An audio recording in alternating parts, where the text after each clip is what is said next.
Seder. The destiny of America is always safer in the hands of the people than in the conference rooms of any elite. Sam Seder. They are unanimous in their hate for me, and I welcome their hatred. We must guard against the acquisition of unwarranted influence, whether sought or unsought, by the military-industrial complex. The Majority Report with Sam Seder. Ever get the feeling you've been cheated?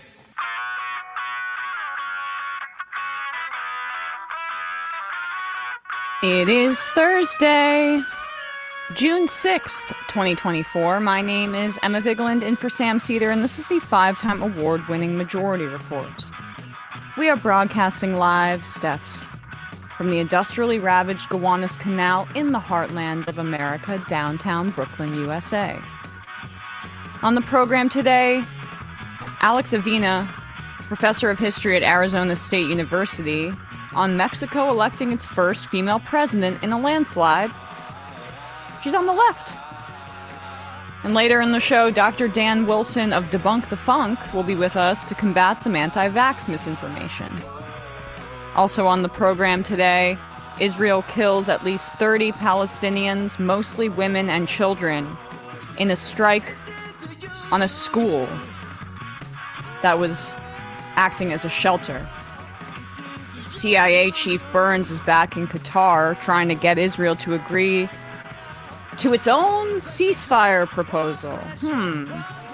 It's odd. If it's theirs, why haven't they agreed to it yet? Meanwhile, Netanyahu turns his wartime ambitions to Hezbollah in the north. Spain applies to join South Africa's ICJ genocide case against Israel, the first European country to do so. Biden gets a small polling bump from Trump's felony convictions. Georgia's Court of Appeals halts the election subversion RICO case against Trump as Fani Willis's conduct is investigated.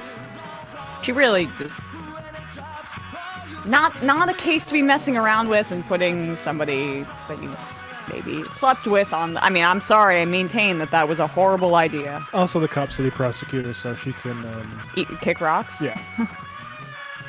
The Congressional Progressive Caucus rescinds its endorsement of Mondaire Jones after Jones endorsed Jamal Bowman's right-wing primary opponent. Good job, Jayapal there. Yesterday, Senate Republicans blocked a bill that would have protected access to contraception. The European Central Bank preempts the Fed, cutting interest rates for the first time since 2019.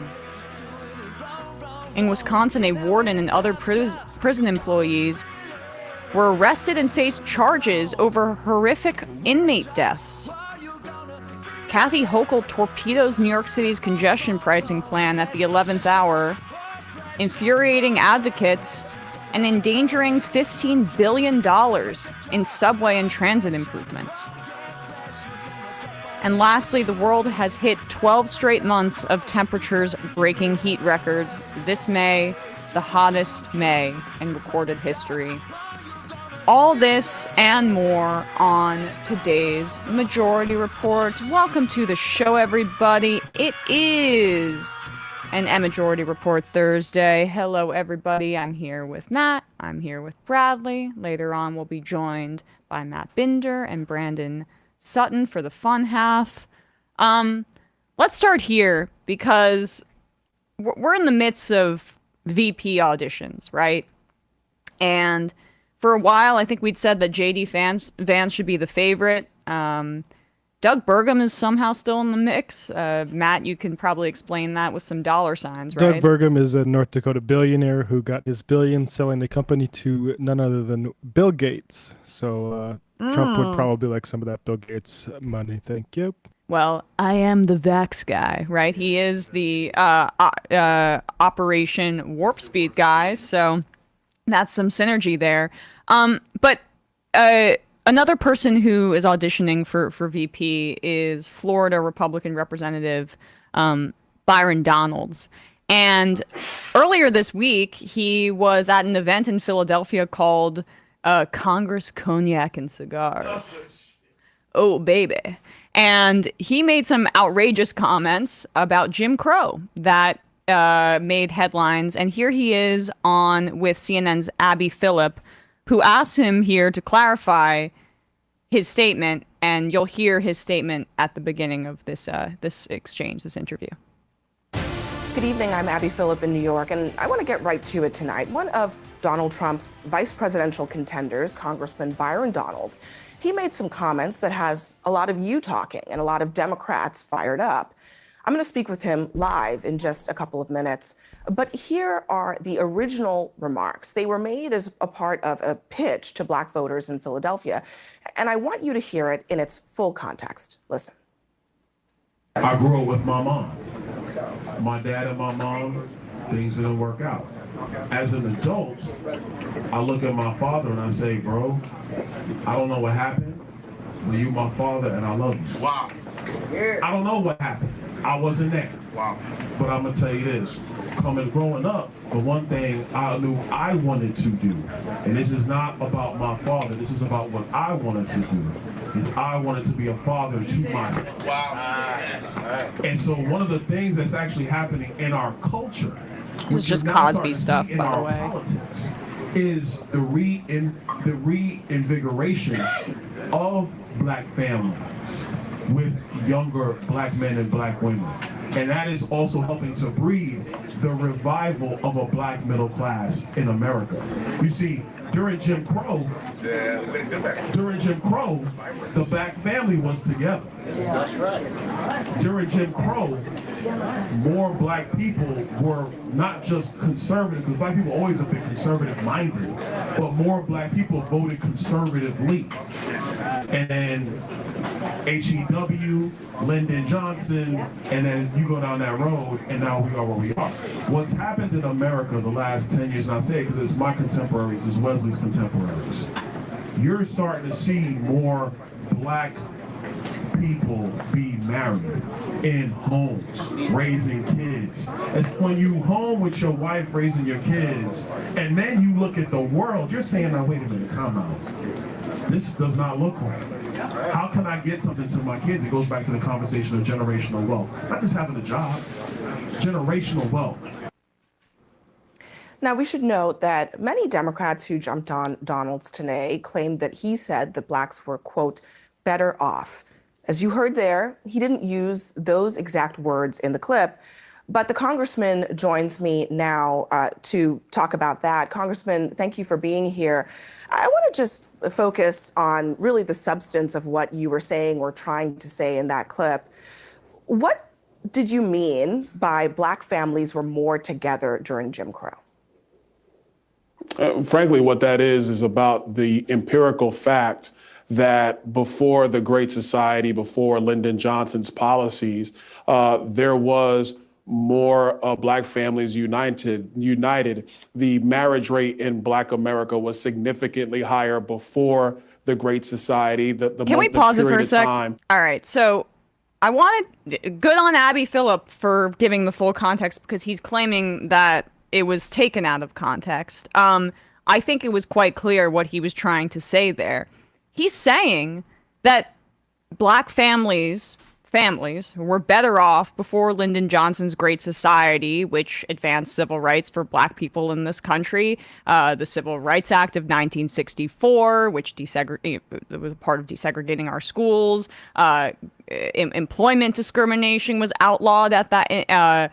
The anti-democratic poll tax system that was particularly acute in the South, which took away from many Black people the right to participate in democracy.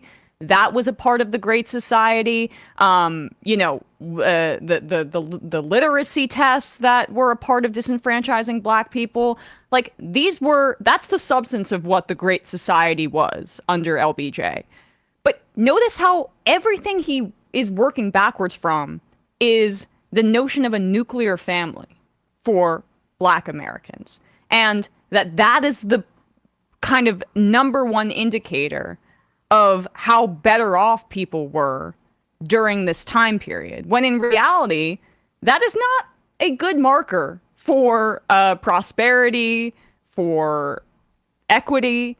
but it is a very conservative one, I would and say, that's the audience like, he's appealing to. why are these families torn apart? Is it because we got rid of a white supremacist legal regime, or is it because of the investment and like oppression of people even post that? Like an extreme like white supremacist backlash to civil rights being expanded, you know. And also, I don't place, because I'm not somebody who believes that marriage is necessary to put a society together. That is, again, a very conservative construction.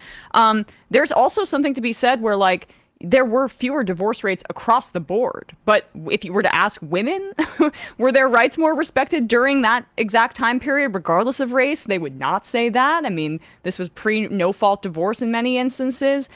So that affected Black women as well. But Black families also perhaps had less freedom to I don't know, have a non-traditional family structure, because for the most part, they really had to stick together because they were getting lynched. Like, that's the reality of the situation here.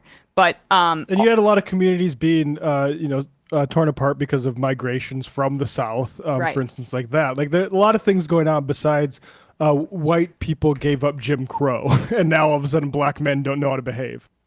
Keep going. Significantly higher before the Great Society. The period of time that coincides with that, obviously, is Jim Crow era. And then after the Great Society, the marriage rate in the Black community plummeted significantly. The Great Society is a part of that reason, not completely, but it's definitely a part of that. And what you're seeing right now in America is a reformation of Black families in America. That's a good thing, not only for the Black community and for Black families, but it's also a good thing for the country. So what was the point of tying together the Black family and Jim Crow specifically? I mean, Jim Crow, as you know, was a period of racial segregation, of racial terror. Why would you make that connection? All I was doing was referring to the time periods when you talk about the historical. No, you weren't. timeline Pause it. Yeah, in you could America. say the early 20th century then. Right. Right. Why would you call it Jim Crow? Periods when you talk about the historical timelines in America and coinciding with Black families and what the marriage rate in Black families are. The overarching point is obviously talking about what polling shows today, that about 25% of the Black vote, depending on what poll you're looking at, is leaning towards supporting Republicans and supporting President Trump. The corollary to that is that when you're in a family unit, husband and wife, living together, working together, thriving together, you're raising your kids, your thought process is now talking about building generational wealth. What am I leaving to my children? What kind of communities do I want my children to come up in? What are the educational opportunities? What's going on with the economy? How does, and This then is to a all broader level, how does structural. foreign policy and all these other public policy issues flow into that? And so when you compare the terrible agenda of Joe Biden and what that's done to families in America, coinciding with the fact that you are seeing a reformation of Black families in America today, which is an absolutely wonderful thing and needs to continue. My view is it also coincides with a more conservative leaning and a more conservative mindset politically in those families. One of the things. All right. Well, I mean, again, the how many times did he say families in that instance? That is not a good marker or measure of how people are treated in society. I think the employment discrimination, the wage theft, the violence against Black people, all of that may be something that you want to put to the forefront instead of just like basically taking it as a given that a traditional family structure of a man and wife is what is going to lead to Black prosperity. And that's why this era of the Great Society, which now he says Great Society, not Jim Crow, that is what like threatened that. And, if you want to talk about what broke up Black families, it definitely wasn't civil rights. It was the fact that the neoliberal economic policies of what followed, and the drug war, for example, and the criminalization of poverty broke up White Black flight. families and Black men in particular Deindustrialization, like were targeted by police and were separated from their families, which definitely undercuts the family structure as opposed to like, you're just not pulling her hard enough up by your bootstraps, buddy. and I don't mean to belabor that. I don't want to get into it too much, but I just mean like part of me also would submit too that like the idea of the family unit or structure as this like extremely benevolent unit and something that is like inherently good, like listen, this is not me saying that people can't have good or don't have good relationships with their families, or like that a family unit is bad, but like there are a lot of oppressive elements of a nuclear family and a lot of extenuating circumstances and variables that make it so that just like confining all well-being or progress towards a family unit people fall through the cracks of that when family units aren't the picket fence with a pie baking on the window. Like it doesn't work like that. No. I mean, it can correlate to like the good life or whatever, but the thing is like black capitalist apologists need to be told to shut up about generational wealth, because that is not the solution to any of this shit. You look at what happens in specifically the black community with regards to general familial wealth, it goes up and down because of things like housing policy, not because of like culture and being more conservative and trying to like save better and have better financial literacy. That is cope. That is like selling your community. It's disgusting. Absolutely. All right, folks. Quick word from one of our sponsors, and then we'll be speaking to Alex Avina. Do you know some of those brilliant duos that help make us all made a leap forward, helped us all make a leap forward in society? The Wright brothers, Hall & Oates, Michael Jordan and Scottie Pippen. Some brilliant duos. What about the perfect duo when it comes to growing your business? Well, that is you and Shopify. Shopify is the global commerce platform that helps you sell at every stage of your business, from the launch your online shop stage to the first real-life store stage, all the way to the did we just hit 1 million orders stage. Shopify is there to help you grow. Whether you're selling scented soap or offering outdoor outfits, Shopify helps you sell everywhere, from their all-in-one e-commerce platform to their in-person POS system. Wherever and whatever you are selling, Shopify has got you covered. Now, we use Shopify for our merch store, and I can say, as somebody who is a customer, Shopify helps turn browsers into buyers with the internet's best converting checkout, 36% better on average compared to other leading commerce platforms. They make it so easy to buy something that you may, impulsively want. That's happened to me on occasion. EmMajority Report Thursday t-shirt. Yeah, something like that. Shopify powers all 10% of all e-commerce in the United States. And Shopify is the global force behind Allbirds and Rothy's and millions of other entrepreneurs of every size across 175 countries. Plus, Shopify's award-winning help is there to support your success every step of the way, because businesses that grow with Shopify. Sign up for a $1 per month trial period at shopify.com/majority, all lowercase. Go to shopify.com/majority now to grow your business no matter what stage you're in. Shopify.com/majority. All right, folks, quick break, and we'll be talking about Mexico's elections over the weekend in just a second.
We are back, and we are joined now by Alex Avina, professor of history at Arizona State University, contributor to the wonderful Foreign Exchanges newsletter. And I heard you on the American Prestige podcast talking about this, so credit to them for having great guests and writers. Alex, thanks so much for coming on today.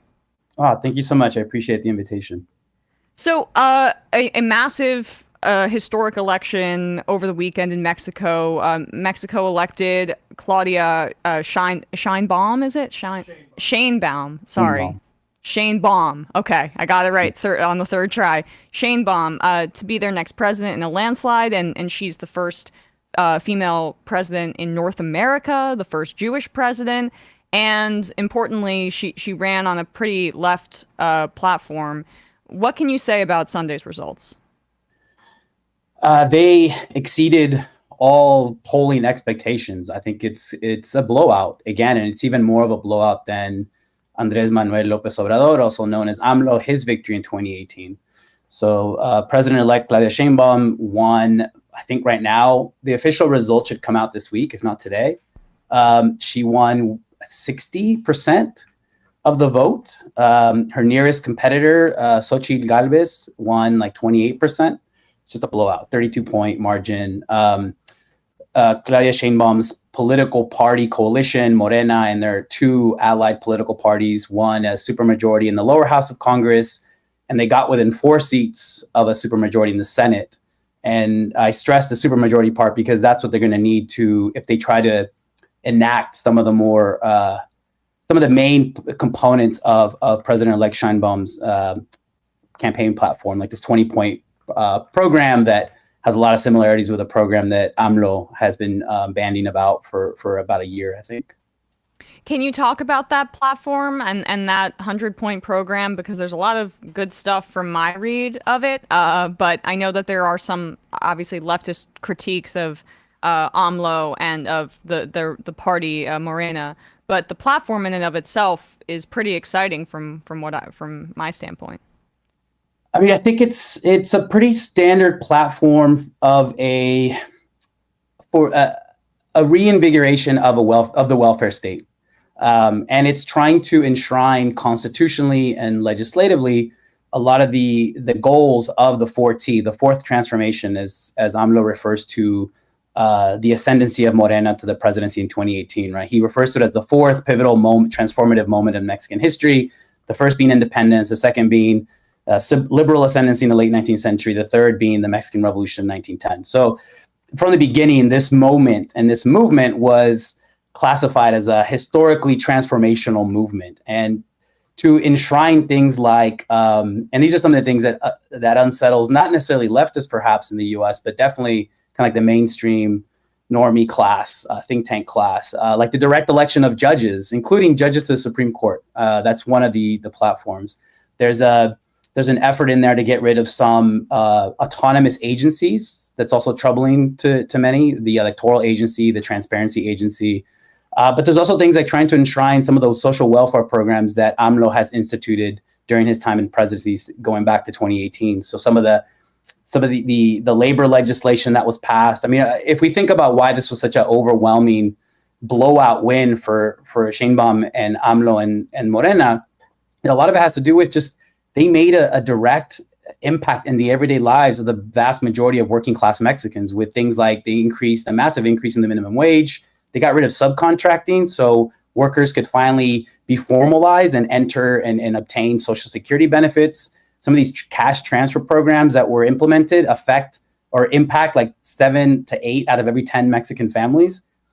So, if we think about the economic impact of the 6 years of AMLO in power, and this is why they won such an overwhelming victory. I think that's one of the main reasons. And now they're trying to enshrine some of those programs into the Constitution, and that forms part of the platform that, again, they're going to need to pick off in the Senate. They're going to need to pick off at least 4 or 5 members, probably from the PRI party, who are always willing to jump ship if they get what they need. They're not the most ideologically consistent of parties. Gotcha. Okay, so that's they weren't able to get the supermajority, but there's like a pliable party that they'll be able to work with potentially. Seems on like this it. They're going to have to start negotiating, right? And there's going to be a moment later on in the year, September, essentially, when the new Congress will come into power at the beginning of September, but President Sheinbaum will not assume office till the end of September. So AMLO will have like a month in power with the new Congress. So some of the predictions that I've read seem to indicate that, you know, they'll use that month to kind of push through a lot of these programs and a lot of these points that it included in the platform, and kind of clear the way for when President-elect Sheinbaum actually assumes office at the beginning of October.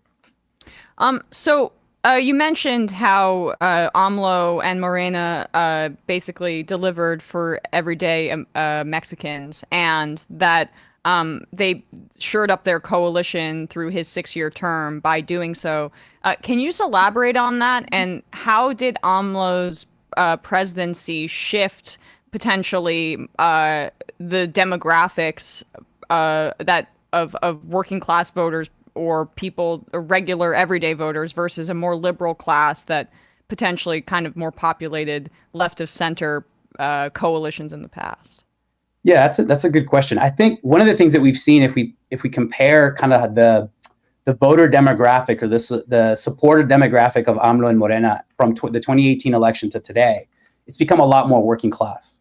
And this is, I'm going off the work of sociologist Edwin Ackerman, who's at Syracuse, who made this point in a New Left sidecab, I can't remember what it's called, post last year, where there's been a shift of a class shift of the Mexicans that are fully behind this 4T, this Morena project that began in power in 2018 with AMLO.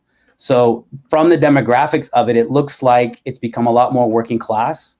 And it's become, unsurprisingly, it's made up of the people who have benefited from strengthened labor reforms, from wage increases, from these cash transfer programs that have helped out elderly people in the countryside and in the cities. There's cash transfer programs that have helped out campesinos in the countryside. There's scholarships for students. There's questions over whether this model of like cash transfer is neoliberal or not. I mean, that's a debate within the Mexican left. But what's unquestionable is that it's improved the everyday lives of Mexicans, the vast majority of Mexicans. So what we've seen, I think, and it's also helped by what AMLO has become famous for, right? His polarizing speech that tends to divide the people who support him into the good people, el pueblo bueno, as he calls them, and the fifis, the rich, the wealthy. So he, through his discourse, right, every morning he gives like a 2 to 3 hour show. It's like supposed to be a press conference, but it's really a show. It's like I think it's the second most popular Spanish language show on YouTube, something like that. He controls the narrative, and he's been able to create that discursive cleavage right before, in terms of who is the good Mexican, the good loyal member of the nation, and who he refers to as kind of the traitors or the wealthy, or those that carry on the legacy of historical traitors in Mexican history. And when you combine that with some of those essentially welfare state programs, you see a consolidation of lower class support over Morena's project. And I think that's one of the things that really helps explain why it's just a blowout. I mean, it's more of a blowout than in 2018, which was already a blowout when AMLO won the presidency after several tries. He was, kind of famously said that he is ended neoliberalism in Mexico, right? That was some of the speech that you're talking about there. Did he do that? Aspirational. It's aspirational, right, not actually existing. Yeah. It does seem like obviously he, reinvigorated and bolstered a lot of these social programs, and the proof is in the pudding in terms of wage increases. But what are some of those leftist critiques that you have been alluding to about, say, some of the cash transfers, or even the continuation of a very militarized police approach to drug policy, for example? Yeah, I think a main point of debate is whether AMLO's 4T Morena program just represents kind of like a Mexican version of capitalism with a human face, right? And I think there's some truth to that. I mean, this is a welfare reformist program that, again, nonetheless, has a big impact in the everyday lives of most Mexicans. I think from the left critique is that there hasn't been more of a frontal assault on neoliberalism, even though I think there has been some substantial challenges to it, but not as direct or as frontal as some would like. And I know a lot of, there's a lot of ways to explain that, whether it's historically or sociologically, right? It doesn't help that that Mexico shares 2,000 miles of border with the global empire. They got to tread, carefully, much to my own chagrin, right? Like I focus a lot on issues of the border militarization and migration. And, one of the things that I've been disappointed with, and I hope that President-elect Sheinbaum can modify this, is how Mexico has essentially served as kind of like the colonial gendarme of U.S. migratory policies, right? That's one of the reasons why we've seen a drop-off at migrant, quote-unquote, encounters at the U.S.-Mexico border throughout much of this year, is because Mexico has policed them and attacked them and prevented them from getting to the U.S.-Mexico border. There's other critiques, right? The use of these mega projects that are supposed to be helping push for national development in southern Mexico, especially the most impoverished part of the country. So the infamous Maya train that's been built through the Yucatan Peninsula, there's been a lot of problems with it. The fact that the Mexican military is involved with constructing it, and the fact that the Mexican military is involved allowed AMLO to say, look, this is a national security priority, therefore I'm not going to provide any sort of transparency in terms of who's involved in the construction, who's making money off of this, ecological and environmental impact, et cetera. And now we have reports that there's been pretty serious ecological and environmental negative impact on the Yucatan Peninsula. The Yucatan Peninsula is famous for having a series of underground caverns and rivers and water holes that are amazing, and they're being greatly impacted by this train. And it seems like there's only going to be an expansion of these development mega projects. Sheinbaum talked about expanding this corridor of economic development from the Isthmus of Tehuantepec, which is where the state of Oaxaca is, and expanding it into Central America. So it's an idea of development that is really coming from the top down and not necessarily receiving a lot of input from communities on the ground in terms of how they would like to obtain socioeconomic development on their terms and what they seem to be is most beneficial. Is it geared towards tourists? Is that part of the Yes. issue? Part of the Okay, issue. yeah. Yeah. I It's mean, told- then that, and then- yeah. So that's Go ahead. problematic for a lot of reasons. And then the corridor is developed around transportation of goods, circulation of commodities, et cetera. The idea, again, that it's going to create jobs, the expansion of infrastructure into these areas in southern Mexico will somehow be economically beneficial. But that remains to be seen. That's an open question. And certain readings of Mexican history would tend to argue against that. The other main issue is even though U.S. mainstream media tends to think they accepted the premise of AMLO's campaign rhetoric that he was going to approach the war on drugs in a different way, right? His famous abrazos no balazos, hugs not bullets approach. I mean, that has remained largely as rhetoric, and he's continued a militarized approach to the issue of drug production and narco trafficking in Mexico. And that continues to fuel a homicide rate nationally that stands anywhere from 23 to 25 per 100,000. Since 2006, we have over 100,000 people disappeared, almost 500,000 people dead. So that's another critique, and that's my research. That's another point of critique that I would level and hope that the incoming president would shift. Right, I think there are certain parts of the country where the violence is intensive and more bloody and out of control, right? It's not a national phenomenon. So if you hear people saying Mexico is a failed state or Mexico is a narco state, that's completely insane. But there is violence that is localized in certain hotspots in certain areas. But sending the military into those areas in a shoot 'em up type of mode only intensifies and has exacerbated the violence. And we've seen that even before AMLO's presidency began in 2018. So I'm hoping that President Sheinbaum will rethink that and start to adopt a different policy to the issue of drugs. Sheinbaum is a climate scientist in her background, which is exciting. But also it's interesting because right now there's a massive water shortage in Mexico City. And you also just mentioned that the development of that train and the impact that it has on the cenotes. Is that how Yeah. you? Cenotes, yeah. Okay. The limestone caves. I was just in Tulum on vacation earlier, so that's the only reason I know how to say that. But anyway, yeah. The environmental impact of that. Like, how does her approach or her background as a climate scientist affect those kind of two major issues right now? We'll see. I mean, I hope that this is one area where her background and her training will mark like a departure from AMLO's presidency. AMLO is old school when it comes to oil, right? Like when it comes to older forms of energy and energy production that are having a disastrous impact on the environment and climate change. You know, Mexico right now has been in the middle of a 2-week-long horrific heat dome. Like there's been reports of like howler monkeys dropping dead right in southern Mexico because of the heat. Mexico City is scheduled to run out of water by some estimates by the end of June. And there's been a horrific drought that's been years-long horrific drought. So I think that's one immediate issue that she is well-trained and well-equipped to deal with, right? As a climate scientist, as someone who was part of a Nobel Prize-winning team because of the reporting on climate change.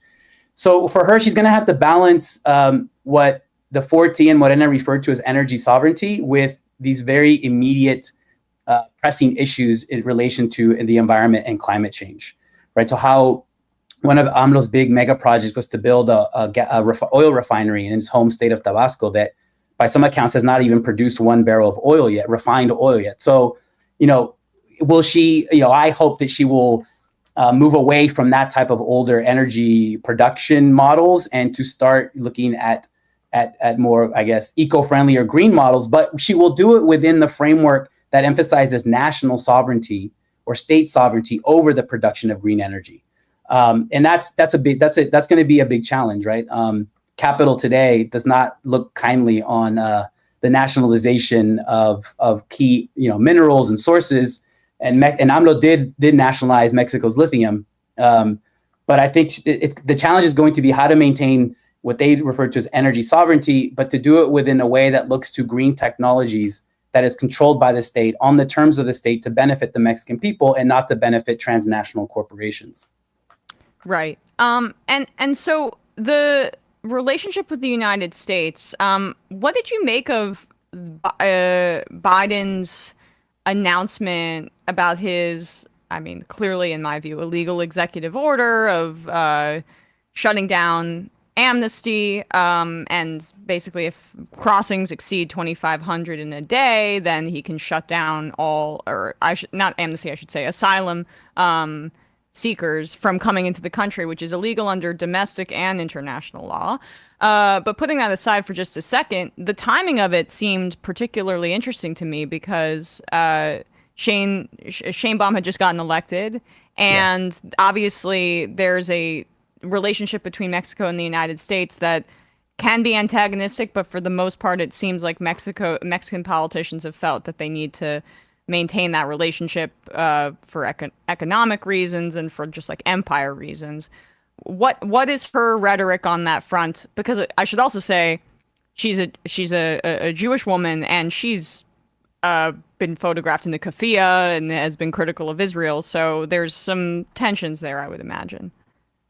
Yeah, I mean, and she mentioned this in her inauguration speech that she pledged to maintain friendly relations with the United States. And obviously, I mean, that's not a choice, right? Like that's not a choice when you share a border with the United States. Right. And there's that infamous quote that my fellow historians of Mexico are going to get mad at me with because it's so cliche at this point, but it's so, you know, poor Mexico, so far from God, so close to the United States. Like that was attributed to Porfirio Diaz in the early 20th century. But that's the dynamic that kind of shapes U.S.-Mexico relations. It's an asymmetrical relationship of power.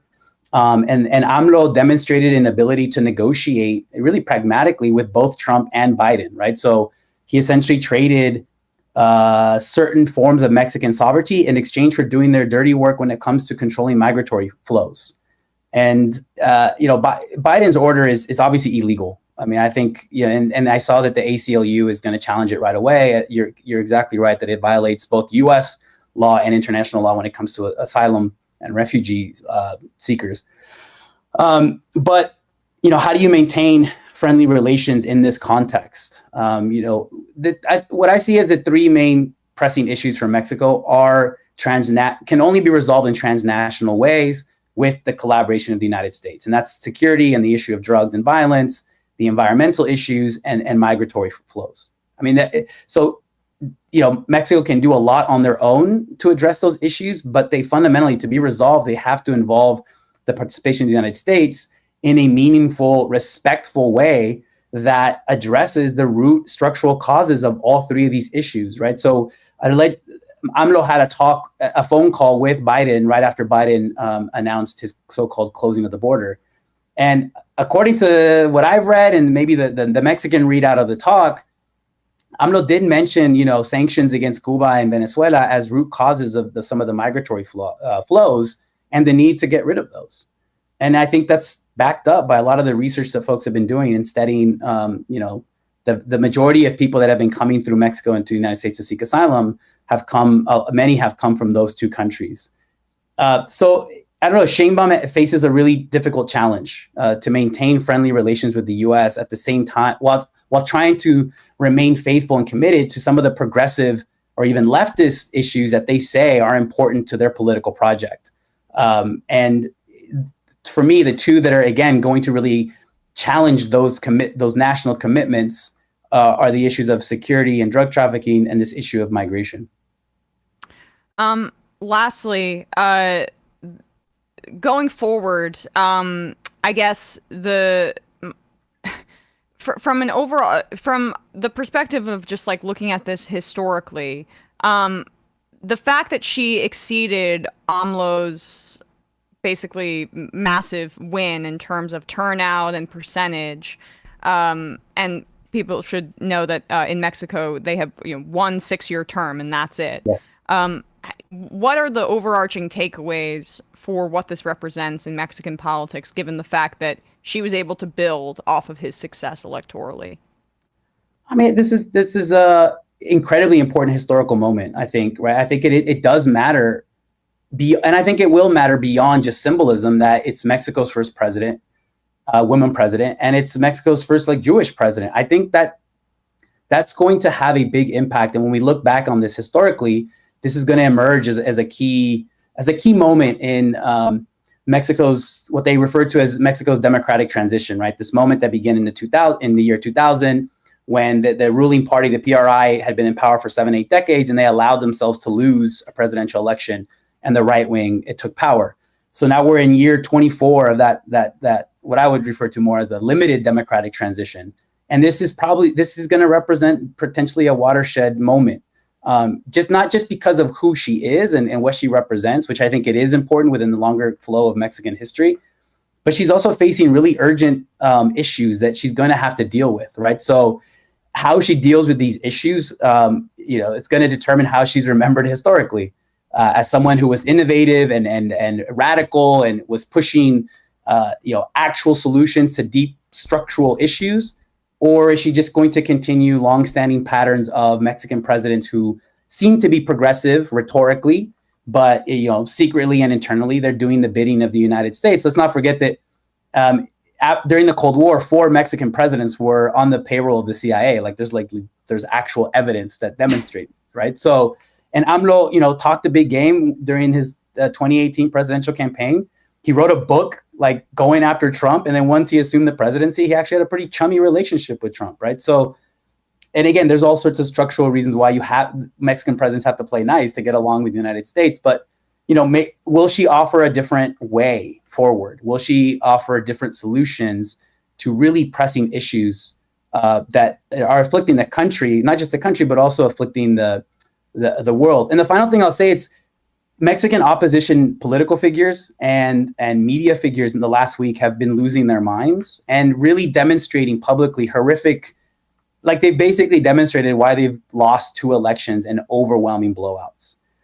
So from the perspective of the political opposition, media opposition figures in Mexico, they need to do some really deep self-reflection to understand why they've gotten their butts kicked 2 elections in a row. And what I've seen so far in the last few days, they're failing miserably. And a lot of this debate, kind of almost mirrors the fascism debate in the US, except in Mexico taking the form of the end of democracy debate. So I think that's also something to watch out for, to see like how will, they're saying, the opposition is saying there's too much democracy in Mexico. Well, why is there quote unquote too much democracy in Mexico? And what can the political opposition do to have any sort of political impact? Because right now they are down, and they are down big time. Well, so appreciate your time. Alex Avina, you can read his contributions over at Foreign Exchanges, which is a Substack that I subscribe to, and I encourage other people to do so as well. And professor of history at Arizona State University. Thanks so much for your time today. Really appreciate it. Thank you so much, Emma. This was fun. Thank you. Yeah, it was great. All right, folks, quick break. And when we come back, we will be with Dr. Dan Wilson, a.k.a. Debunk the Funk.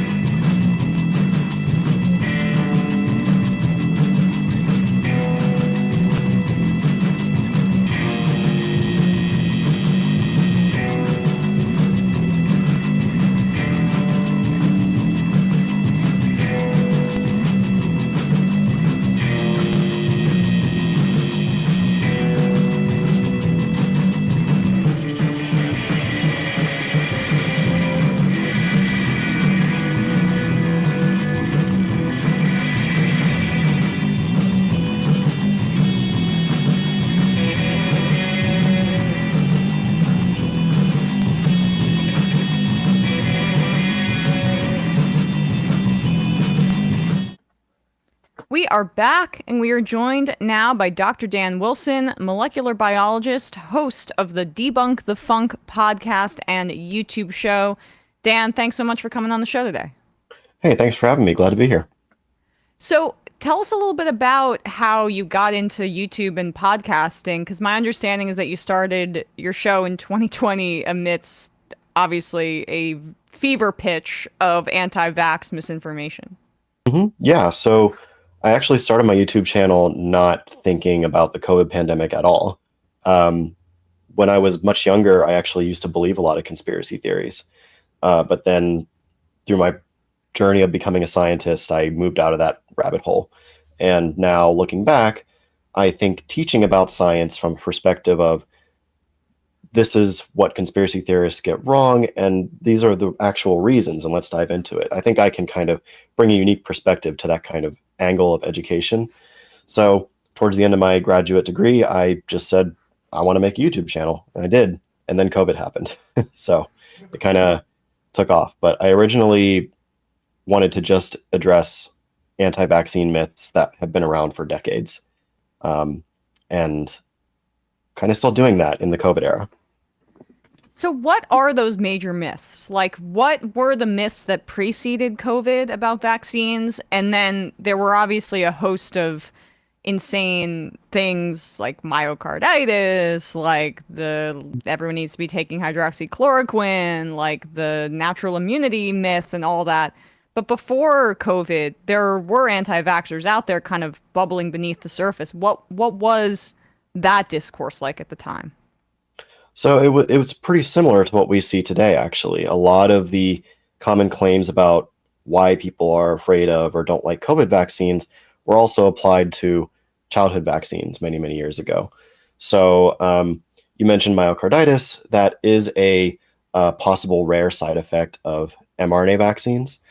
And just like any vaccine, they have rare potential side effects. And so back, for decades with the childhood vaccine schedule, people were saying that these real rare side effects of vaccines were so dangerous and so bad that we should not be taking them.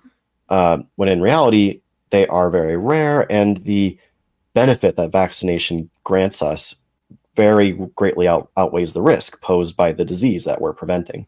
And that's true for COVID as well. Another common one, I think, that has really hurt public health messaging, that public health messaging I think has kind of struggled to grapple with, is the fact that vaccines, their purpose is not really understood. People think that you get a vaccine and you're never going to get infected. You're never going to test positive for a pathogen, and that'll be it. But really, the purpose of any vaccine is to prevent disease. And if you're dealing with a pathogen that has a really short incubation time and a high mutation rate, you can still get infected and get mild disease after a vaccine. And of course, even preventing severe illness is not 100%. But when people got vaccinated with COVID vaccines and then got infected with COVID, they thought that was a failure. And public health kind of made a misstep by calling those breakthrough infections, when in reality, COVID vaccines have always been doing their purpose, which is preventing severe disease. No, it's okay. Because the other myth that was, I guess, repeated in conjunction with that or connected to that was that, okay, that was the purpose of previous vaccines, like the ones that people are used to, that they get for their kids or that they got as children. But mRNA is new and untested, and it's an entirely new technology. That's not the case. But if you could explain why that kind of mode of anti-vax thinking. Right. So old vaccines still worked that way. For example, polio vaccines, they don't actually prevent infection. Polio is a virus that colonizes your gut, your intestines, and it causes disease when it migrates to your central nervous system and causes paralysis. And when we get a vaccine in America, it's an injected version, which is a dead virus. That goes into our muscle. And so the immunity doesn't necessarily translate too great to our gut, but our immunity is more than enough to prevent the virus from migrating into our central nervous system and causing paralysis. So those vaccines didn't prevent infection. You could still get infected with polio. You just would never know it because you didn't get paralyzed. And we see that today with, there were recent reports in the past few years of polio in the sewage systems of London and in New York City. There was even a case in Rockland, New York, of an unvaccinated individual getting infected with polio and getting paralyzed from it. And the polio is coming from people who have been vaccinated, but they're coming into contact with it, usually when people bring it in from outside the country, and they're shedding it into the environment. And that's why we need to continue vaccinating, even though we don't see the disease, because the virus is still there.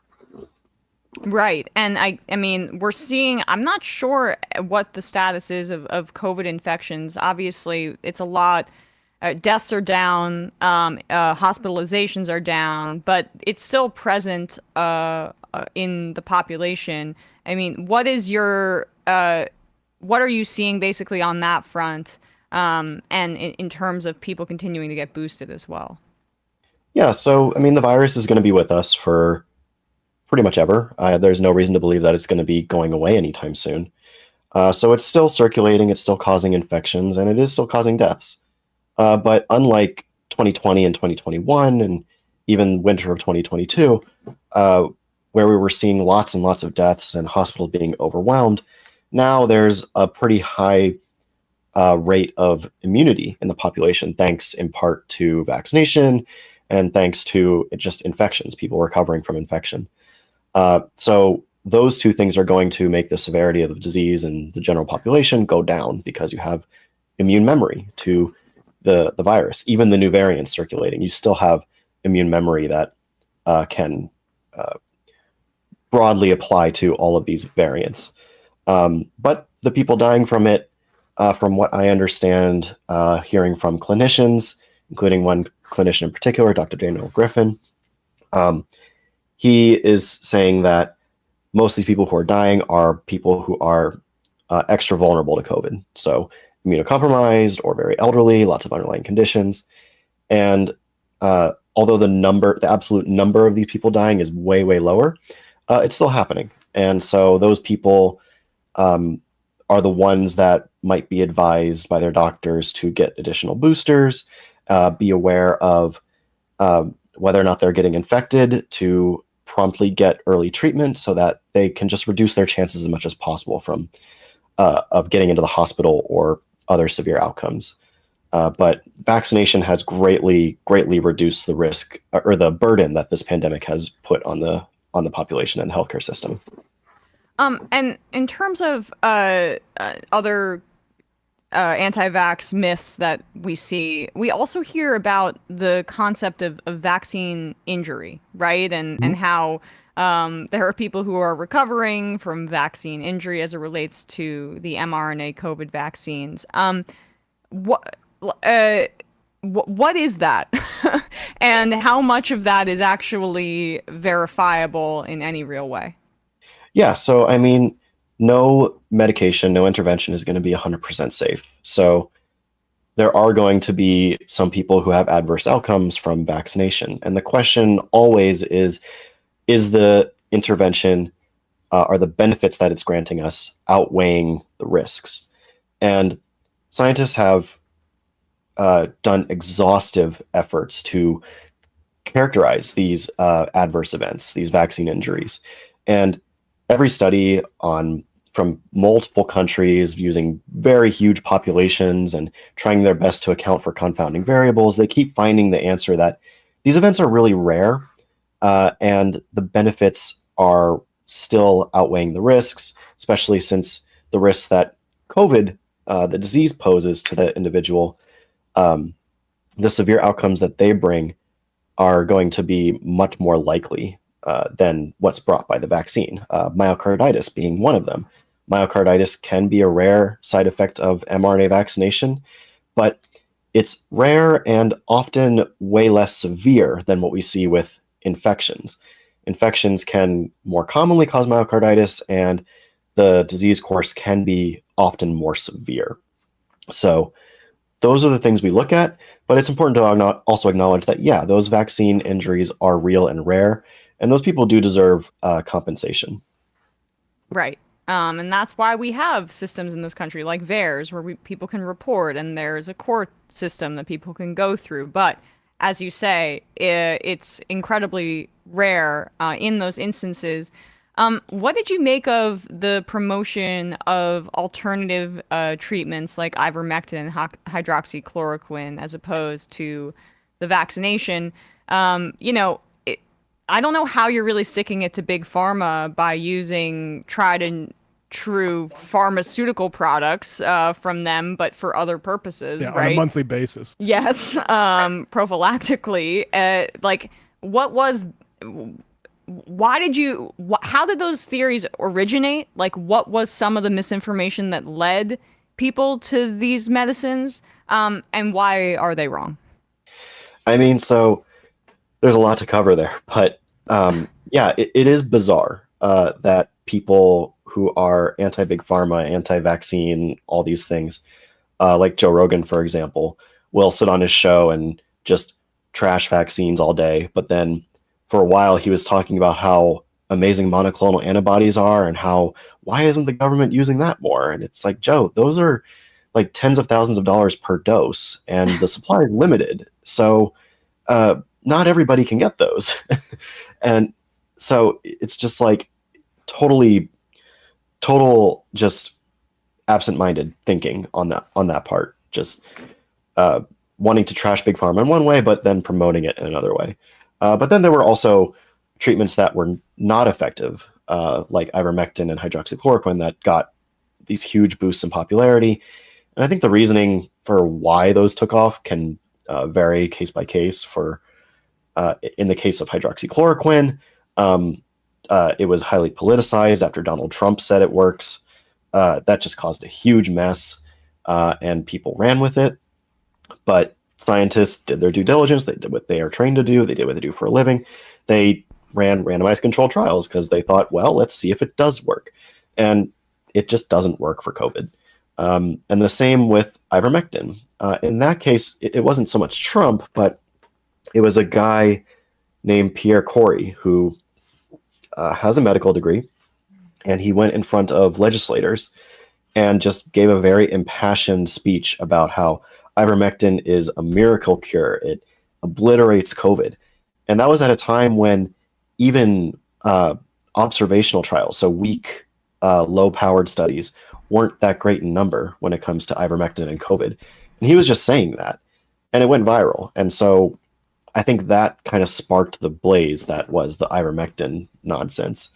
But again, in that situation, scientists said, okay, let's see if it works.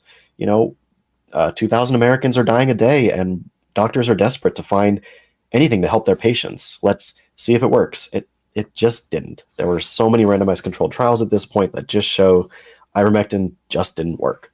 But if a person with a degree comes and gives an impassioned speech in front of a credible audience and offers this easy solution to a very stressful event that is affecting all of our lives, then it can be something that people pick up quite easily.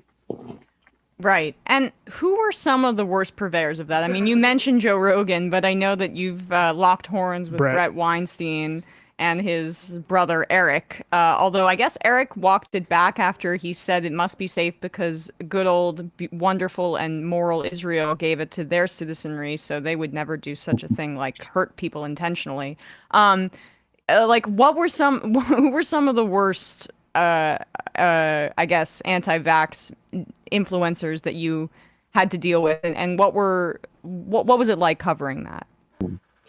Yeah, so I mean, I have locked horns with Bret a little bit, just because he claimed on his podcast a bunch of things that were wrong, and then said there should be a lot of immunologists marching in to claim that to explain that I'm wrong, and I said, okay, let me do that. And so that's what I've been doing with him, and he I don't think he likes that very much, but we'll see if he responds. But as far as the worst purveyors, I mean, in my opinion, one of the worst has to be Robert F. Kennedy Jr., who has been anti-vaccine for decades now. I mean, he's anti every vaccine. He thinks that MMR vaccines cause autism. He thinks that diphtheria, tetanus, pertussis vaccines are killing children. He's anti-COVID vaccine, of course.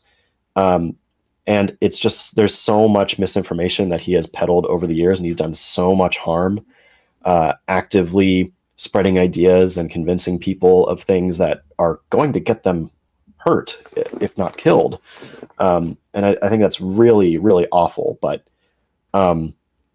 just to add to that a little bit, I also like to mention that Robert F. Kennedy Jr. is not just an anti-vaxxer. He is also someone who thinks that HIV doesn't cause AIDS. He dedicates a few hundred pages of one of his books to that very idea, which is absolutely ridiculous. And it's crazy. Can you explain why that's ridiculous? Can you just explain why that's ridiculous? Yeah. Oh, yeah. Sure. So, I mean, the idea that HIV doesn't cause AIDS was one that surfaced pretty early on in the AIDS pandemic. And Robert F. Kennedy Jr. kind of takes this position that Fauci needed AIDS to be caused by a virus so that his agency could continue getting funding and whatnot. So he thinks AIDS is a real disease, but he doesn't think it's caused by a virus. He thinks it's caused by, these are RFK Jr.'s words, a gay lifestyle, which is a very problematic and just wrong view. Women can contract HIV, by the way. It's harder, but women, cis women can contract HIV. Yes, I mean, after gay men, women, heterosexual women are one of the higher risk groups when it comes to transmission via sexual intercourse. So yeah, he completely ignores that in all of his rantings on the topic. But we know that HIV causes AIDS. AIDS caused by HIV is specifically a disease where a particular kind of immune cell called a CD4 T cell is depleted. And that lowers your immune system. It makes you unable to fight off infections as easily as someone who doesn't have that. And we know that HIV is a virus that infects and kills specifically CD4 T cells.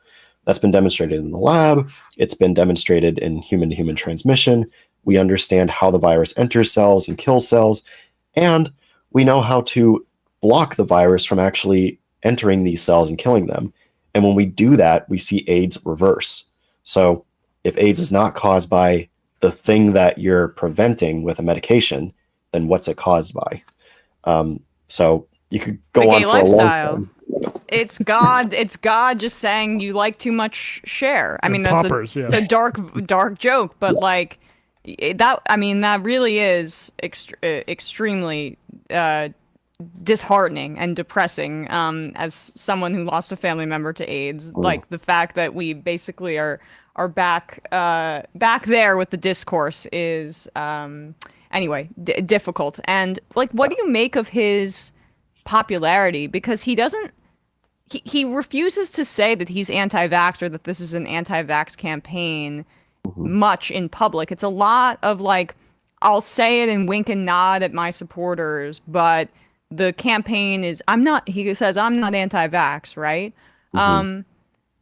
Like that, why do you think that he doesn't lead with that, even though it's clearly the central kind of plank of his campaign? I think he wants to come off as reasonable. I mean, he believes a lot of crazy things, but he knows what he's doing. He's been doing this for a while. He knows how to kind of be a politician, so to speak. And if he says something like, I'm anti-vaccine, that's easy for people to criticize. So instead, he says things like, I'm not anti-vaccine, I'm pro-safe vaccines, and just none of our vaccines happen to be safe. Well, Robert, how do we make sure that our vaccines are safe? We test them in randomized controlled trials. Well, Robert, we've done that. So what do you want us to do? Kill more kids by denying them a vaccine and giving them a placebo instead, when we've already done that and already seen the results? Like, but he can kind of obfuscate these things because the science is not always easily understood or accessible. So if he just says these things enough people will believe him. And I think that, just to reiterate the point that he knows what he's doing, him running now for president is no mistake. We're at a time where both presidential candidates from the two parties are not well liked, and we are coming out of a pandemic where a lot of people are having a lot of mistrust around public health and science, and so he's capitalizing on all of that and using it to prop himself up as a reasonable voice, a new voice. But really, it's just for his own gains. And if he wants to say that he's not anti-vaccine and he's not running an anti-vaccine campaign, I mean, you just have to look at the people around him. I mean, Del Bigtree is one of his top partners in his campaign. I'm not sure exactly what his title is, but Del Bigtree is a massive anti-vaxxer who runs basically a show that's like Alex Jones's show, but it's mostly focused on vaccines. And he's been, caught in interviews saying that he tells parents to not vaccinate their kids, hopefully that they'll save them by not doing that. So he likes to deny it and pretend he's reasonable, but it's pretty clear what he believes. We had someone write in, one of our viewers, Fred J. Walsh, said, aside from lower numbers of deaths and serious hospitalizations, can Dr. Wilson speak to long COVID? I continue to mask in public indoor spaces because I don't want to rack up infection after infection, even if the acute phase of the infection is mild and even asymptomatic, because it is my understanding that repeat infections, regardless of symptoms, are cumulatively damaging to the immune system, cardiovascular, and other bodily systems. So any thoughts on that, Dr. Wilson? Yeah, so I mean, long COVID is still an issue. A lot of people are still suffering from it. And what we know, we don't know a ton about long COVID and how to treat it, unfortunately. We are learning more every month about it, but as of now, as far as I know, there aren't great evidence-based treatments for it. So it is a concern. But what we do know is that vaccination and preventing severe cases of COVID are going to go a long way toward preventing long COVID. So if you have an asymptomatic or mild case of COVID, you're less likely to come down with long COVID. And vaccination, having that prior immunity, is going to help prevent you from having that severe case. So we can reduce the risk of it, but it unfortunately is still an issue. And doing things like masking and taking those precautions in public are certainly reasonable measures to take if you want to be safe. Lastly, you touched on this in response to, or when we were talking about RFK, but about how he's capitalizing on this particular moment politically to push an anti-vax agenda, and an anti-science, anti-public health agenda. What do you think these past few years has done to us as a country collectively for our preparedness for a future pandemic? Because to me, the next one could be very scary given the damage that conservatives and people like RFK have done to public health. Yeah, that's, it's hard to say exactly how much trust in public health and science has been affected. I know personally my feed on social media is just busted because I'm trying to keep tabs on all these conspiracy theories, and so that's what I get shown a lot. So if I look at my feeds, I'm like, oh my God, all these people are just mistrusting everything. But in everyday life, how many people do I know like that? Practically none. So I don't know what the numbers look like, but I don't think we are in a great spot for dealing with the next pandemic. I mean, we see now there are threats of bird flu, H5N1 or H5N2, circulating more in wildlife and in our livestock, which is concerning not just for us, but for also our food security. But with warnings of H5N1 possibly being in unpasteurized cow milk, there were an increase in raw milk cells. And how does that make sense? CDC says, hey, there's a potential risk for this avian bird flu to be in raw cow milk, so don't drink raw cow milk. And then people drink more of it. Like, what? Right. But with something like bird flu, we do have more prepared in terms of vaccines. We have a little bit more understanding on what we can do to prevent and treat it, because a bird flu pandemic is something that has been on the minds of pandemic preparedness experts for a while. But if it's something other than bird flu, how do we deal with it? There's a lot of complexity to this, and pathogens are really hard to predict. But overall, I want to say that I don't have faith that we'll deal with it better than we did COVID. I hope I'm wrong.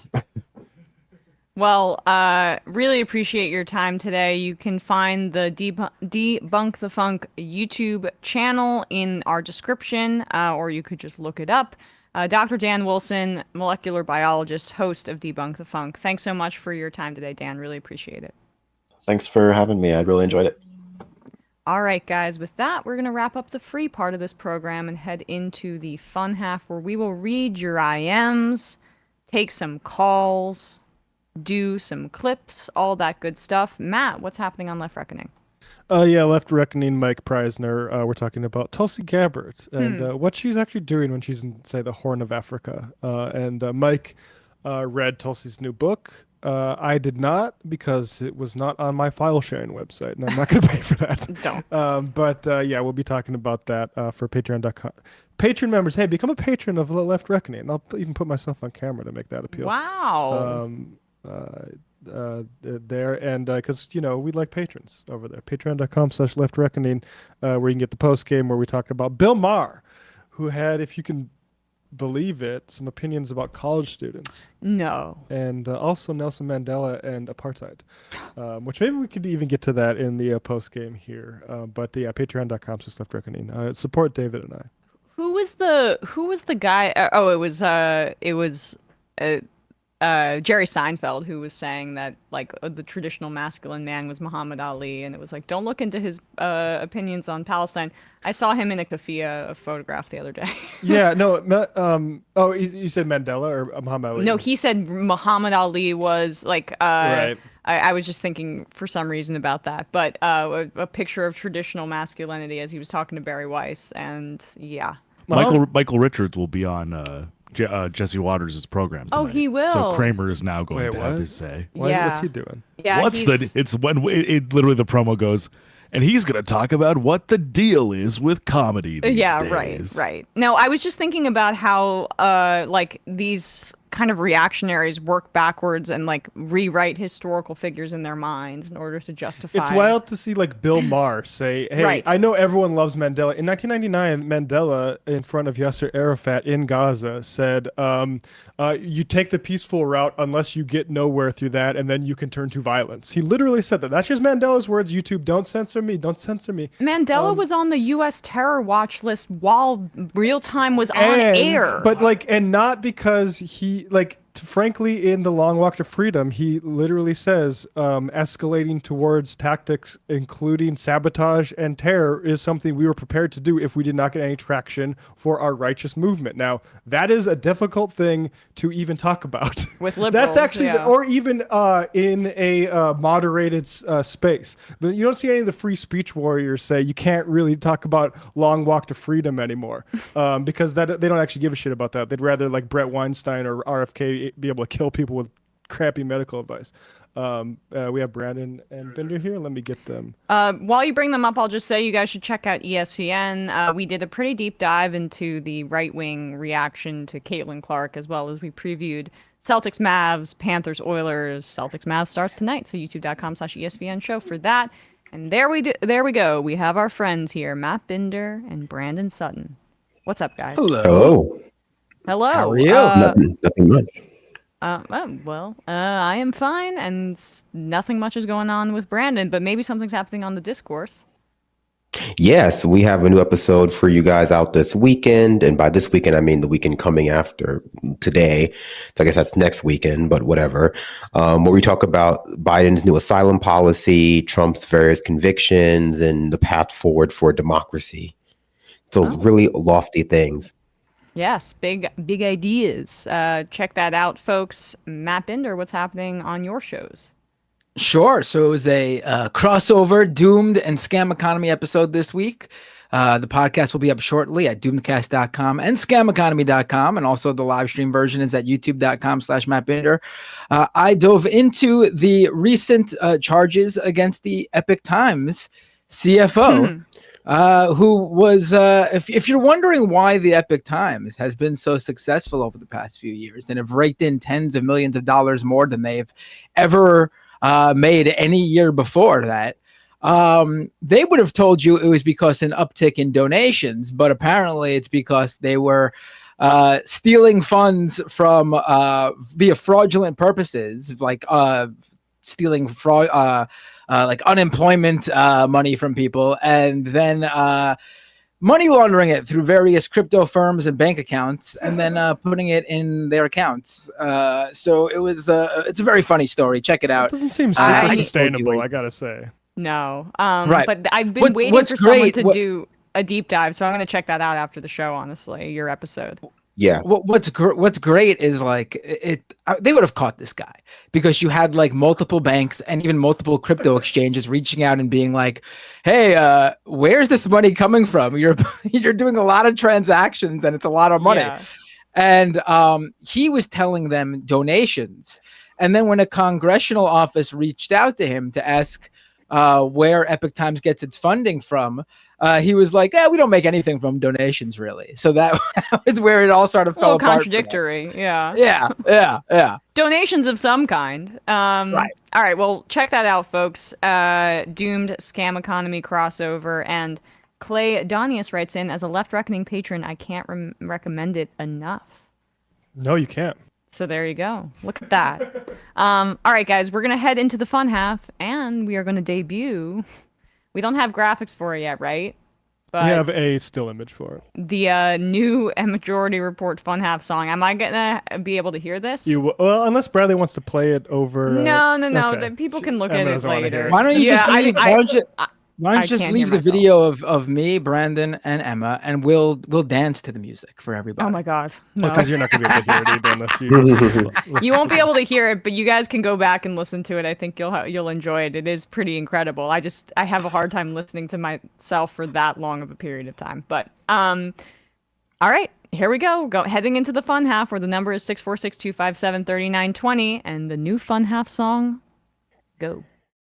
Okay, Emma, please. Well, I feel that my voice is sorely lacking on the majority report. Wait, look, Sam is unpopular. I do deserve a vacation at Disney World. So, ladies and gentlemen, it is my pleasure to welcome Emma to the show. It is Thursday.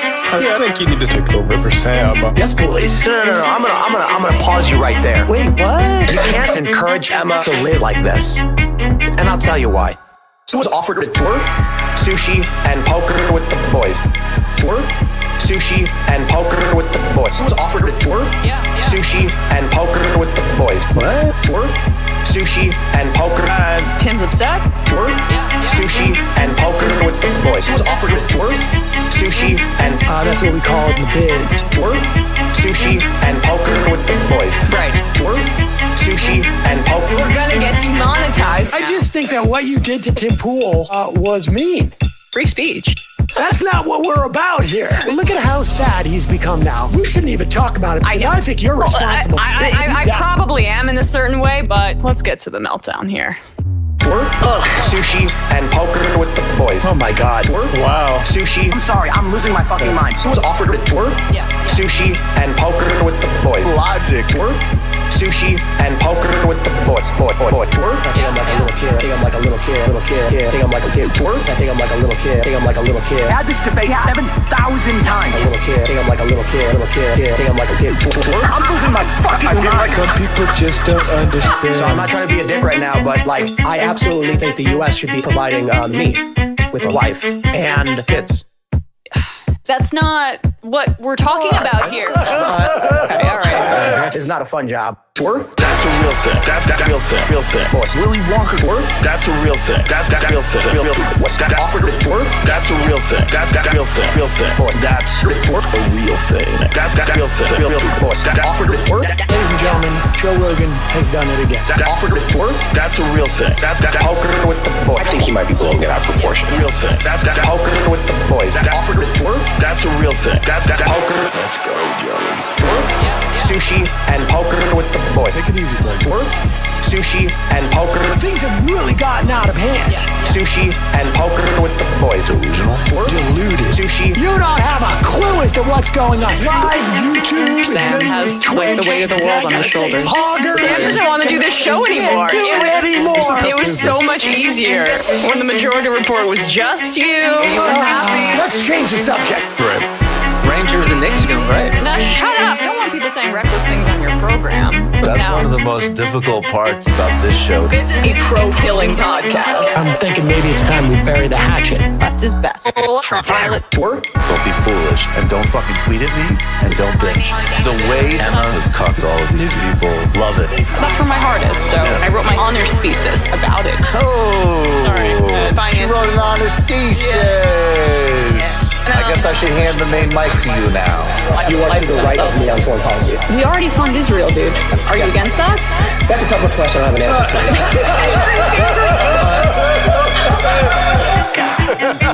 to. Incredible theme song. Hi, Bumbler. Emma Vigeland, absolutely one of my favorite people. Actually, not just in the game, like period. And back. We are back, and I'm turning off the voicemail now. 646-257-3920. Thank you to Ultraviolet for that incredible, incredible song. So well done. I love like our audience. They're so good at this kind of stuff. And I know someone was saying there's a million I am, so I keep losing them.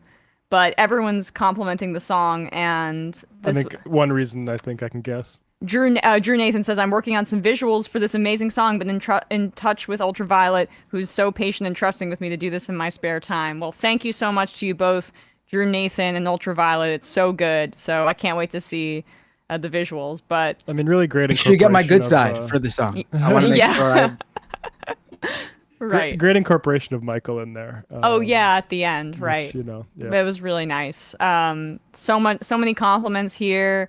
For the song, the Quarter Armenian says Emma's intro goes way too hard. I feel like it's a professional wrestling introduction.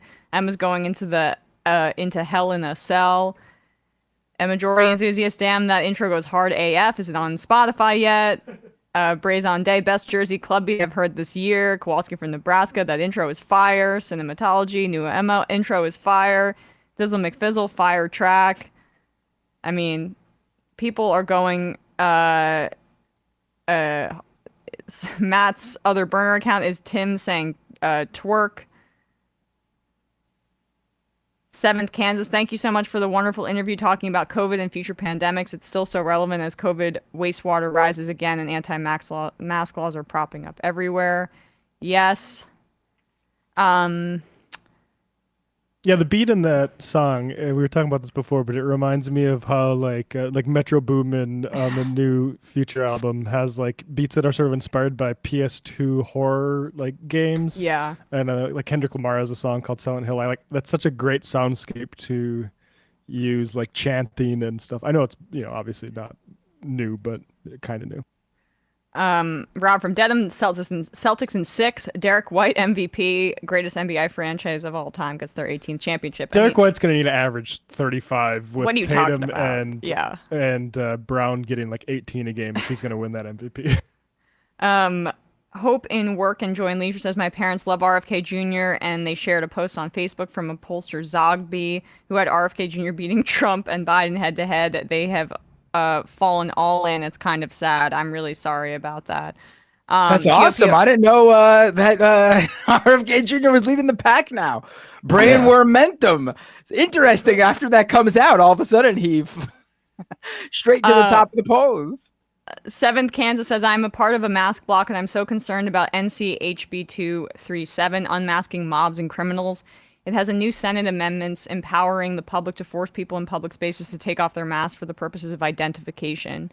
Yeah, and all of the sort of like, I think I saw Michael Tracy. I apologize to Michael if he didn't do this, but I saw a lot of that type of folks, maybe Li Fong too, concerned trolling the protesters, being like, oh, if they believed in what they were saying, they wouldn't hide their faces. Yeah. Like, you contributed to this, you motherfuckers. No, that's they have to hide their faces because like people, Harvard alumni are doxing them and putting LED billboards of them up in like the square of their college. It's good public health and it's good personal security. And yes. I can't, like, it's inappropriate of a journalist to be even commenting on that, in my opinion.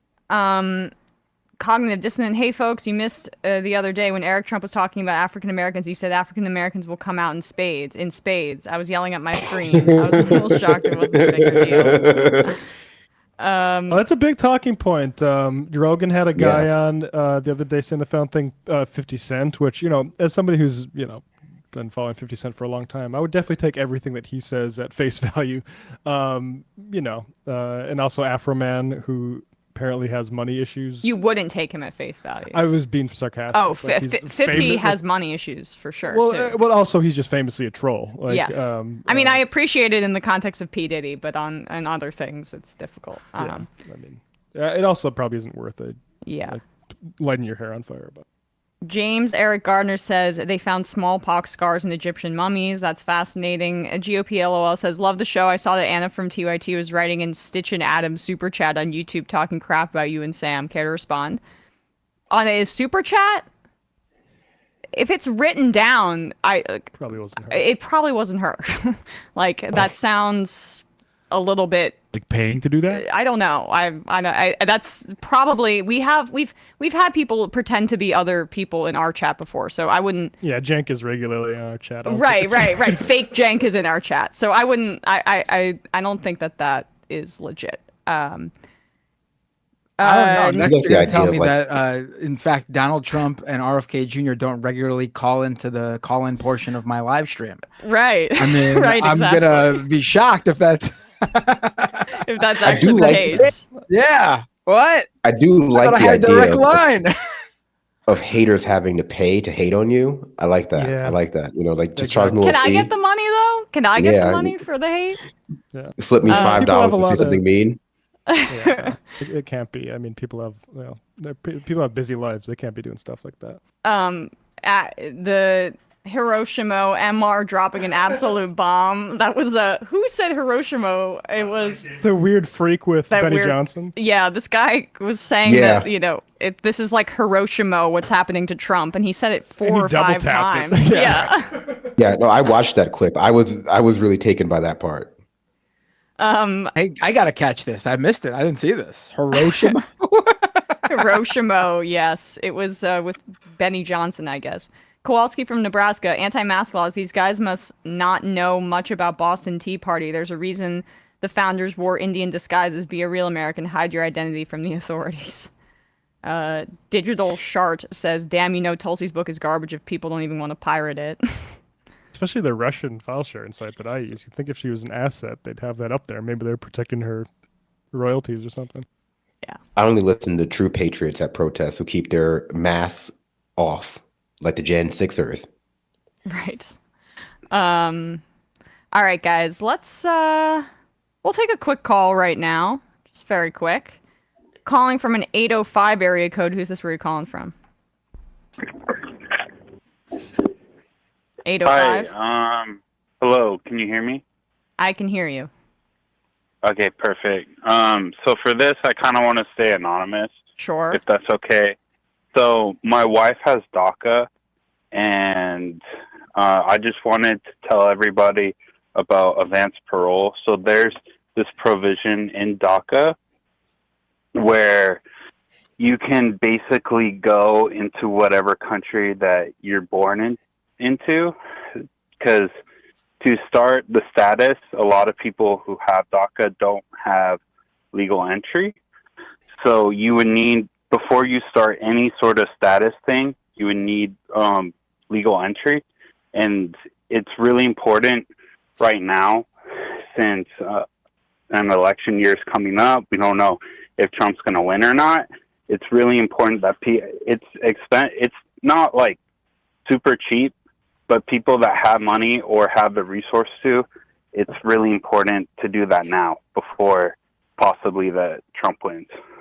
Good public service. Okay. Thank you very much, caller. And anything else you want to add? So with the immigration, Biden's recent stance with immigration, it made me kind of think.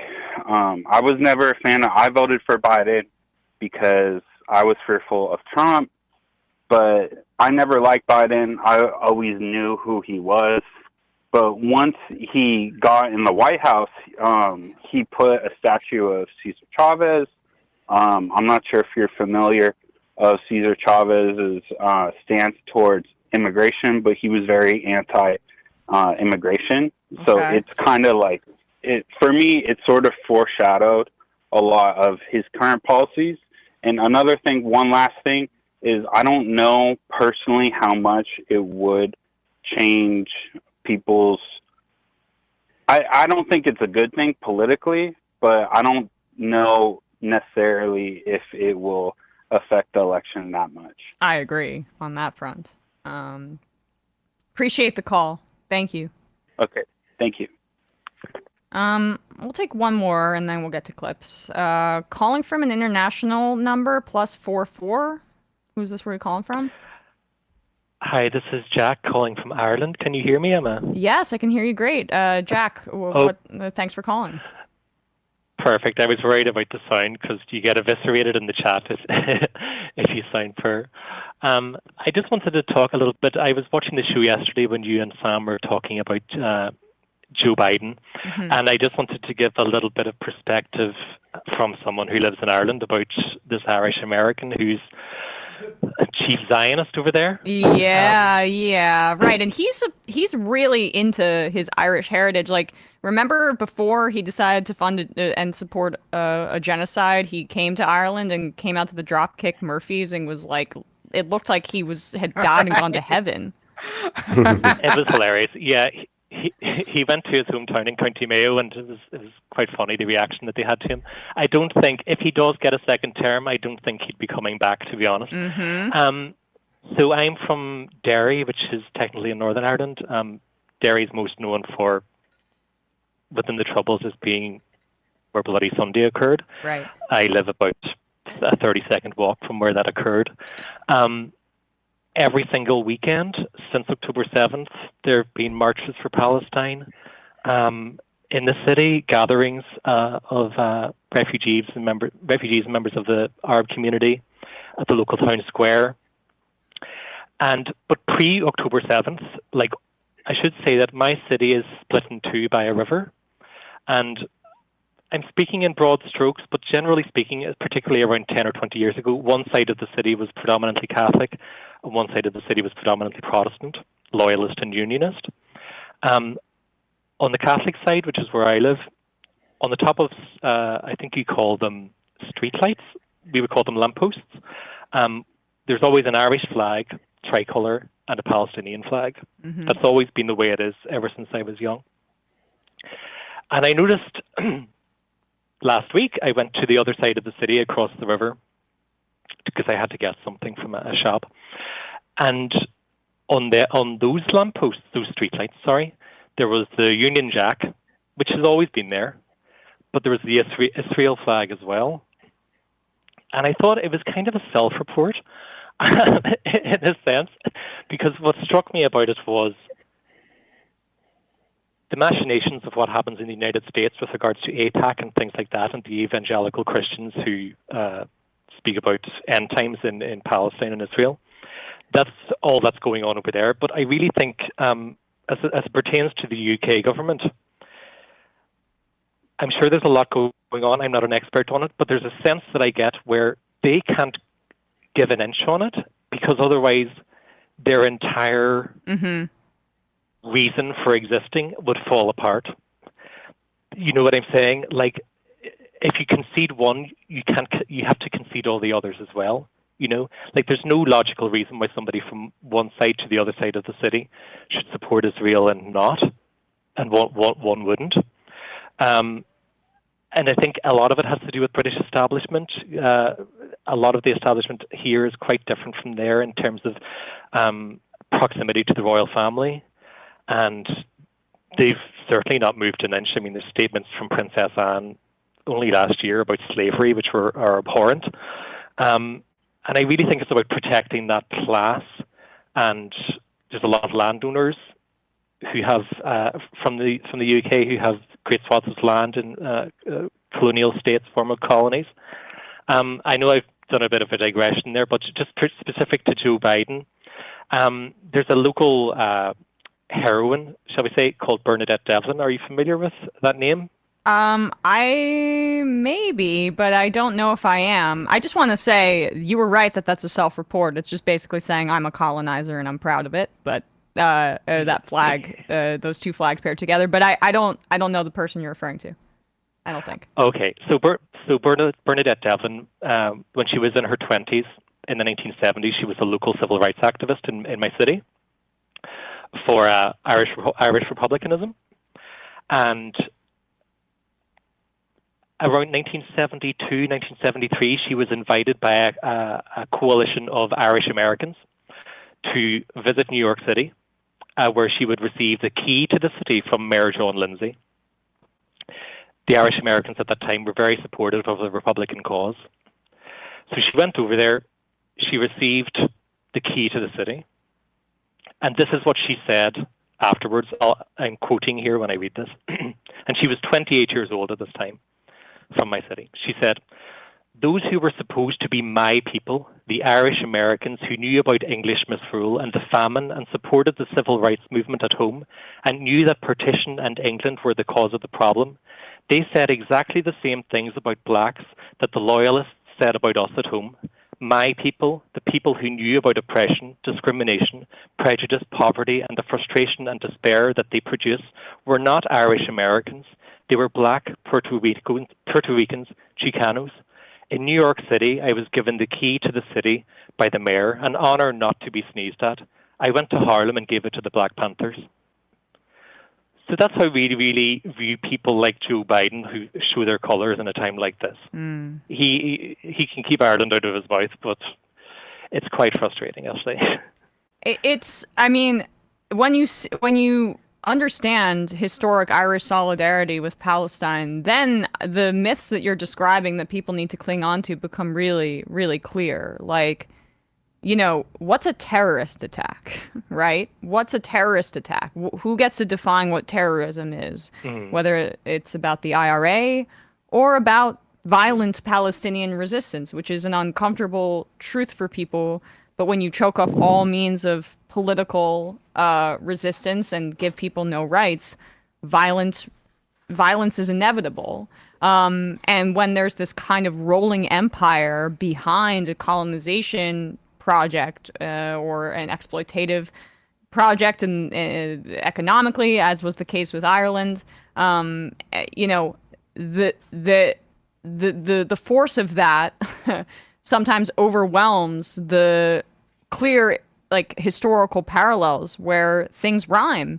And then when people kind of understand more of that, I think some of the reflexive Islamophobia about how, well, they're just terrorist savages, maybe it gets a little demystified, right? And it is upsetting, I would imagine, as an Irish person, for an Irish American president like Biden, who's the most powerful person on the planet, invoking his heritage while also flying in the face of it so aggressively.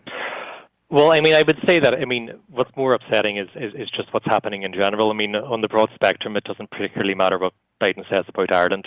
And I'm always a little bit reticent to make parallels between our situation and Palestine, just purely, even just based on the death toll being so horrific there. Right. But on your point about terrorists, I grew up, half my life was in the Troubles, and I remember after Bloody Sunday, which compared to your average day in Gaza, wasn't that many dead, right? And I'm not minimizing it, but I'm just saying in terms of numbers, the queues of young unemployed men outside offices of the IRA to sign up and take arms went down the street. You push people into a corner, you kill people they love or someone loved, and there's no unemployment, there's no real future for them to work out for themselves. They're going to find coalition with people who are as angry as they are, and in many ways rightfully so. It's part of the human condition. So this idea that it's specific to brown people or Arabs or whatever is just absurd. If something similar were to occur in the United States, you would find a similar response. Absolutely. Well, Jack, thanks for calling in. I really appreciate the call. Thanks so much, Emma. Take care. Take care. While we're on the topic, let's actually cover this parade in East Jerusalem, Bradley. So the other day, ultra-nationalist Israelis basically paraded through occupied East Jerusalem, celebrating the annual Jerusalem Day, basically fascist march. And you'll see... Annual thing that happens. Yes. At the beginning of this, just a bit of a content warning, there is a Palestinian man in a press vest who is being pushed into a corner. Do we have this photo? Let's just look at the photo quickly, because this is remarkable. I saw this. David Adler sent this out. Just another image that's going to be in the history books. And he said, I thought it could have been AI at first as well. An image so exaggerated in the dimensions of its cruelty that it looks AI generated. But it's not. It's real. This is what was happening in East Jerusalem, and this is an Al Jazeera report that explains that, because the Netanyahu and the Israeli government are already turning to expand their violence and expansionist aims outside of Gaza, fighting in Lebanon and violence up there with Hezbollah attacks is increasing. Seems unwise. And you also have Ben-Gvir coming out and saying that Jerusalem is ours, we're taking it, violating norms of holy sites that were traditionally there for Muslim people, and they're trying to stoke a third intifada to justify further violence and further annexation. in places like the West Bank and East Jerusalem. But here's that Al Jazeera report.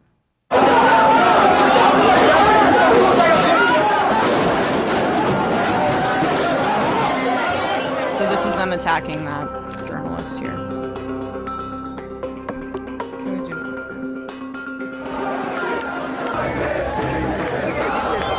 Okay, hold on. Pause just for a sec, because there's some graphics down here I just want people to see. Yeah, it's one of those square videos. Sorry about that. But yeah, here we go.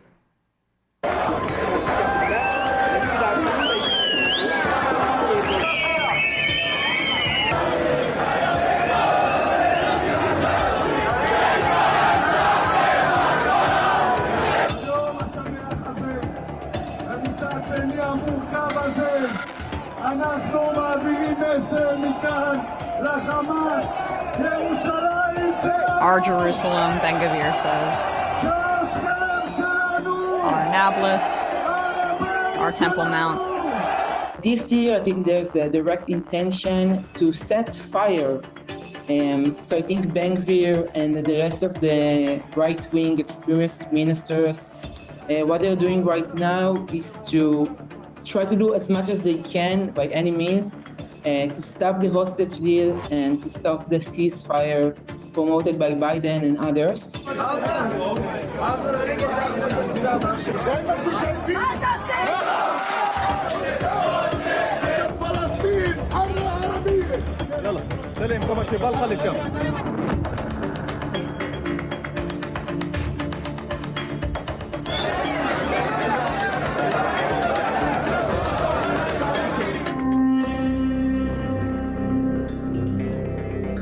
So this is just some of the history that I explained up front there, but some of the far-right mob chants included death to Arabs, may your village burn, and as you saw in some of those photos, cops just kind of accompany these ultra-nationalists and these settlers. This isn't post-October 7th phenomenon either. This is just Israel. Oh, yeah. I mean, Jerusalem Day is the day when they go out and harass the people, the Palestinians that live in that area. It's a lovely tradition for the settler colonial state. But we're told by Zionists all the time that, oh, the world needs to give us all this money because we are facing hate, and people who teach their kids to hate others. And I agree that that's going on over there. It's also important to the people we're giving billions of dollars to. Yeah, sorry to interrupt. I was just going to say, it's also important to remember this is not a fascist apartheid state. This is, roving bands of ethno-nationalists intimidating ethnic minorities is not the sign, and being accompanied by law enforcement is not the sign of apartheid state. It is actually the most moral democracy in the world. Exactly. Who attacks journalists? I mean, that just the guys in the press vest. This journalist is one of the lucky ones who hasn't been summarily executed by Israel. There's been hundreds killed. Hundreds. Yeah.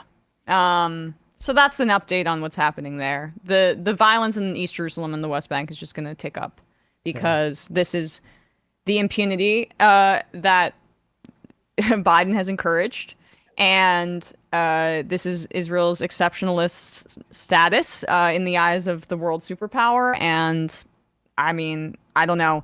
I think I take comfort in what Ilan Pappé said about this is the end of the Zionist project or the beginning of the end.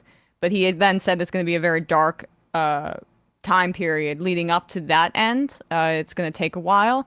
And this kind of darkness is an example. Well, and there's a vacuum if we keep acting like Aaron Rupar is the one who gets to decide if Hamas stays in power or not. It's a joke. Absolutely. Number 13. This is literally Nazism. The sense of irony is overwhelming. Daniel Bessner, who people who has taken the sort of America isn't fascist necessarily take, or at least drawed out certain essences of fascism that aren't existent here. One of those was a military conscription society where the entire society is militarized. That definitely exists in Israel. Oh, 100%. And I think that's why you see, and I think we still have the same sort of racist raw material that could lead to something like that, but we haven't regimented everybody in the military. And I mean, it's a completely sick society. And Schumer and Hakeem Jeffries inviting Netanyahu over here in the midst of this, as even some Israelis are saying, hey, why isn't he taking the ceasefire deal that Biden's talking about? Also, Bernie Sanders and the squad adjacent folks not reaching out to Ofer Kasif. Like, these linkages need to start being made, and instead they are being avoided out of some anxiety to protect Zionism. Yeah, I mean, and it's also just a big middle finger to the international community, which I think America feels insulated from, at this point in time, where the idea that, well, yeah, we can protect one of our vassal states conducting a genocidal campaign against an ethnic minority, and there's nothing the world can do but like watch and sit on its hands. But it's important to remember that things like this, things like COVID, they do reduce American standing around the world. Not that I personally care about that, but when countries who we're looking to make alliances with, which we're looking to have like working relationships with in the global south, see things like this, it's easy to understand why they choose to make relationships with China instead, why they choose to make relationships with countries that are not vocally participating in, ethnic genocide abroad. Absolutely. Augie's Left Paw says AP is reporting a school bomb killing 33 people, 23 women and children. That was my top headline today. A school in central Gaza where people were sheltering. Yes, at least 30 have been killed, mostly women and children. And also torture camps. Just Abu Ghraibs. We're just doing that stuff too, because get it while the getting's good. Well, I heard that they were winding down one of their torture camps, the one in the desert. That was the headline. They're winding it down. Yeah, they're going to do a slow wind down of the internment camps. Okay, so torture, right. The torture camps get phased out, essentially. And the first phase is, they'll stop handcuffing prisoners for so long that their hands have to get amputated. Then the second phase is, not let cameras in. We'll let them use the bathroom. You can't turn this ship too quickly. So we're going to phase out genocide over the next 12 quarters, the next 12 fiscal cycles. Jesus. Dark. Free Palestine says, when we can't afford reparations for Black Americans, we fail to mention that we can't afford reparations for Israelis. Yeah, I mean, I don't want to, I get your point. I don't want to reinforce the false notion that Israel is designed to be reparations for the Holocaust, because I mean, that's the main public-facing rationale, and probably without which it wouldn't have been sort of so widely agreed to. Yes. But it is an absolute appalling failure as far as a reparative project goes. Maybe in a way that should inform world history for the next century.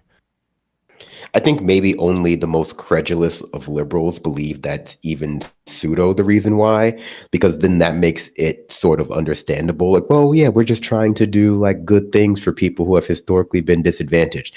The majority of support from Israel comes from vocal Christian evangelical anti-Semites. Bad about anti-Semites who definitely don't feel bad about the Holocaust. And then most of the other support comes from this military industrial complex hawks who want a testing ground for, domestic policing gear. They want a testing ground for all the new toys that we're going to roll out at the border. They want a testing ground for all sorts of, brutal tactics that we will see weaponized at home or have already been weaponized at home. We lost Matt Binder, but we're bringing him back. There he is. Slop for Piggy says, while teaching a class to high school students on Wednesday, Burlington police officers staged a surprise demonstration in which a masked gunman burst into the room and pretended to open fire. The simulation, which occurred at the Burlington police station, was meant to show the unreliability of witness statements, but the lack of warning and the loud gunshot sound sent students diving for cover in fear for their lives. Seems like a pretty bad idea. So a cop came up with this idea? Of course. That's not surprising at all. I'm just confused by the story. Did a fake gunman break into the police station or break into the school? I'm confused too. We'll look into it. I think it's the school. The way they say it makes it sound like the school. I feel like I've heard stuff like that happen before, usually by the administration though. But it doesn't surprise me. It's literally sounds like the Arrested Development construction of scaring your kids into learning lessons, the guy basically. the guy without the hand. Yes, the guy without the hand. Joe and T-Berg, wait, Emma, the president told me the most recent ceasefire was approved by Israel when he said it was on Hamas to accept the terms. Are you saying Israel isn't interested in the ceasefire? But they said, but gosh dang, yeah, it's... Israel's not, in fact, a partner for peace. Yeah. No, to they are use their phrase. not inherently moral, which is a weird way to refer to a nation state. But that's kind of basically the de facto position of many Democratic politicians. I got in an argument with a Zionist other than like Israel's a real nation that has borders. It's like where? Yeah, right. Want to say exactly where they are? Draw them. Is it Netanyahu's borders at the United Nations, or are you going to include all the places Most they countries occupy? at least have the decency to tell you where their borders begin and their neighbors end. Israel is a fake country because it won't do that. I just think it's so weird that Democrats feel more comfortable being patriotic for Israel than they do being patriotic for America. And I don't think that has anything to do with anything other than they believe their voters will respond more positively to that because of the, justification of like, oh, this is just us helping a country comprised entirely of ethnic minorities to exist. But it always comes across like, I think John Fetterman's obviously the far end to that spectrum, but basically everyone else is only a few steps to the left of him at this point. Mm-hmm. All right, let's. I want to talk about this congestion pricing thing. It might be a little New York for people, but hey, what are you gonna do? This is pretty insane. What'd you say? That's showbiz, baby. In New York, not you, baby. But the viewers are baby. Okay, thank you. I'll stop writing my email to HR. That's workplace harassment. The wokes. So, the wokes. Kathy Hochul, at the 11th hour, decided to cancel congestion pricing, which was a plan that was years in the making. And essentially, it was a pricing plan. It was the first of its kind, and a lot of environmental advocates have been in favor of this, as well as people who want our urban planning to reflect like a livable space as opposed to a place for a lot of cars to traffic through. The plan basically made it so that if you were going to enter Manhattan south of 60th Street, you pay up to $15 in tolls. It's all with an easy pass. It's already really expensive to go through the tunnels. This was another phase of that in order to encourage people to use transit. And then that toll, those fees were going to go towards $15 billion of transit construction projects. They took out $15 billion of loans, and those were already about to be in the works, basically. And the congestion pricing was supposed to bring in billions to pay that back. But because she represents the whole state of New York and suburbia is a part of that, as opposed to like what the interests of New York City residents are, Kathy Hochul decided to just pull it at the last minute after years and years of planning on this front. Here she is announcing this, and she received backlash, which I saw she and her office was kind of surprised by. But that's what happens when you're just trying to cater to suburbia and not the actual city where this is supposed to be targeting it. But here she goes. Now, it was enacted 5 years ago to achieve two essential goals: reduce traffic and emissions in New York City and provide a funding stream for much-needed capital investments in public transit. It was also enacted in a pre-pandemic period where workers were in the office 5 days a week, crime was at record lows, and tourism was at record highs. Circumstances have changed, and we must respond to the facts on the ground, not from the rhetoric from 5 years ago. Can we just pause on the phrase facts on the ground? Does anybody know the origin of that phrase? That is Israel Right? Am I wrong about this? People can Google it. Israel putting settlers into certain areas to say those are facts on the ground. We de facto have that. Fast forward to 2024, we're talking about annexing those territories. That's the lineage of the phrase facts on the ground. I just thought that was interesting. Interesting point from Zionist Kathy Hope. Well, I mean, the last time she was in the news like this on a national level, people will recall that she made an analogy to Canada attacking Buffalo. When she was talking about the Hamas attack on October 7th and said, you know, you'd be crazy to think we wouldn't basically try to obliterate Canada for that attack. And you're like, oh, He's like, we'd bounce the rubble in Halifax. we would commit genocide in Nova Scotia. Whoa. Toronto would be leveled. People are upset about that? She's been putting her foot in 2010. her mouth a lot lately. Was I mean, she the other day she said, not the other day, but a couple of weeks back or something, she said she got a lot of flack for saying something like kids in the Bronx don't even know what a computer is or something like that. She's out of her mind. She is. And she's also just not a good politician. I mean, Andrew Cuomo is such a psycho that I guarantee you part of why she was his like number two and how she even got to this place was because he thought she was incompetent and easily manipulated. Rashid Khalidi in 2010. Israeli planners have spent this time pushing settlers into heavily Arab-inhabited areas of the city, such as Sheikh Jarrah, Silwan, and Abu Dis, in order to create fresh, quote, facts on the ground, a tactic used by the Zionist movement for over a century in order to obtain control over more and more of Palestine. Wow, I did not know the origin of that phrase. That's where it comes from.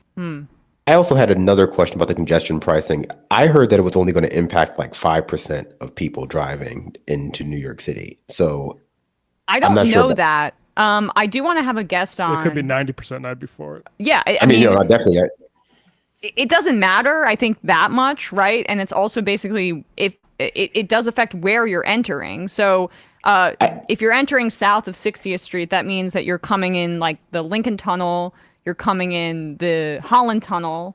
And then I guess there are a few bridges as well. But there are ways to get into the city that is north of 60th Street. It's just because it's so congested downtown, is my guess. I mean, don't get me wrong. I agree with Matt. Like, I think if you live outside of the 5 boroughs, including in Long Island, it should cost as much to enter New York City via car as it costs to enter Disney World.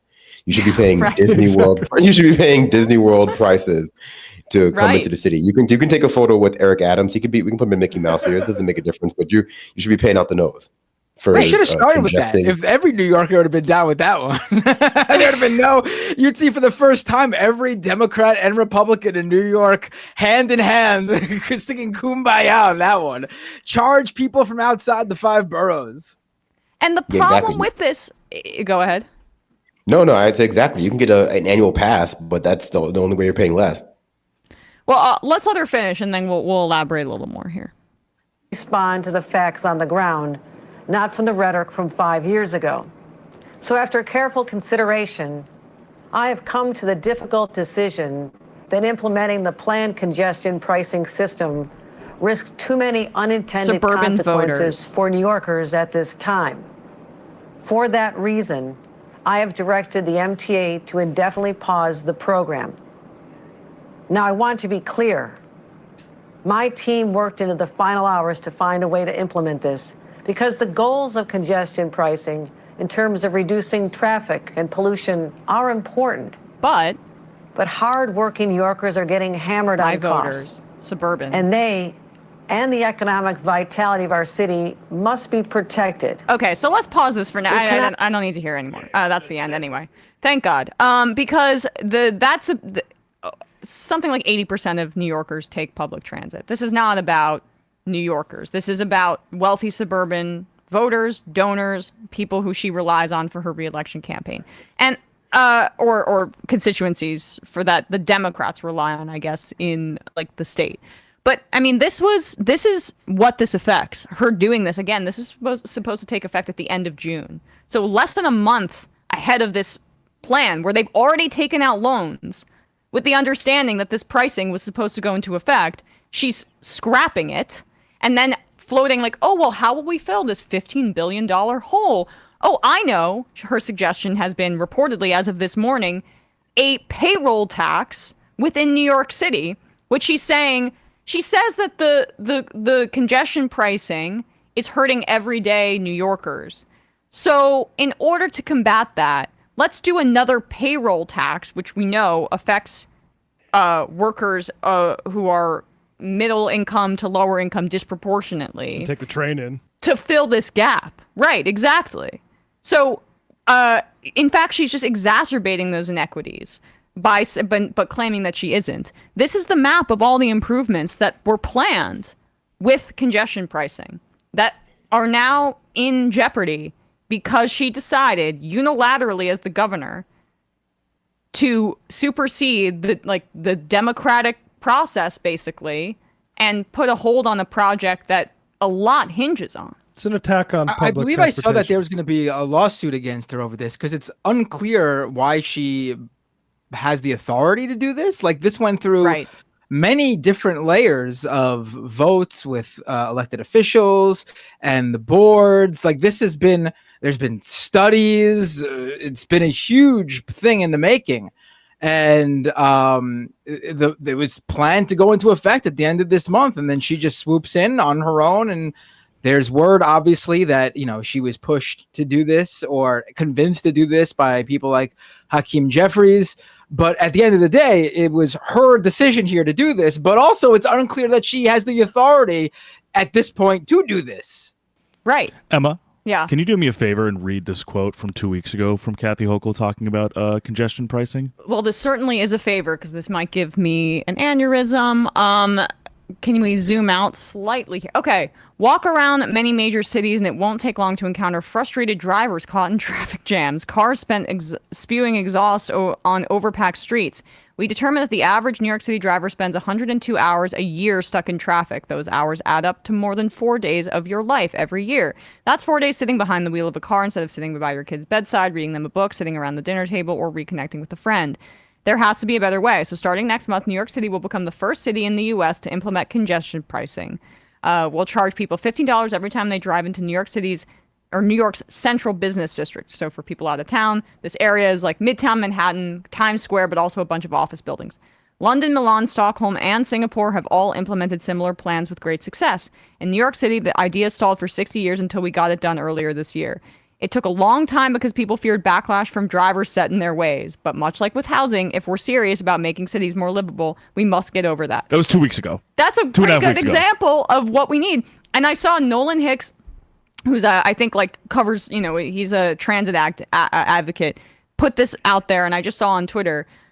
He says, by law, $3 billion of the congestion pricing revenues must go to the commuter railroad. So if the program, as currently constructed, is financed by an exclusive New York City tax, aka the payroll tax that she's now saying should fund this, it would be a pretty massive transfer from city employers to the suburbs. So it's a tax on businesses within New York City that, if they use the same framework for the congestion pricing, would go to suburban railroads.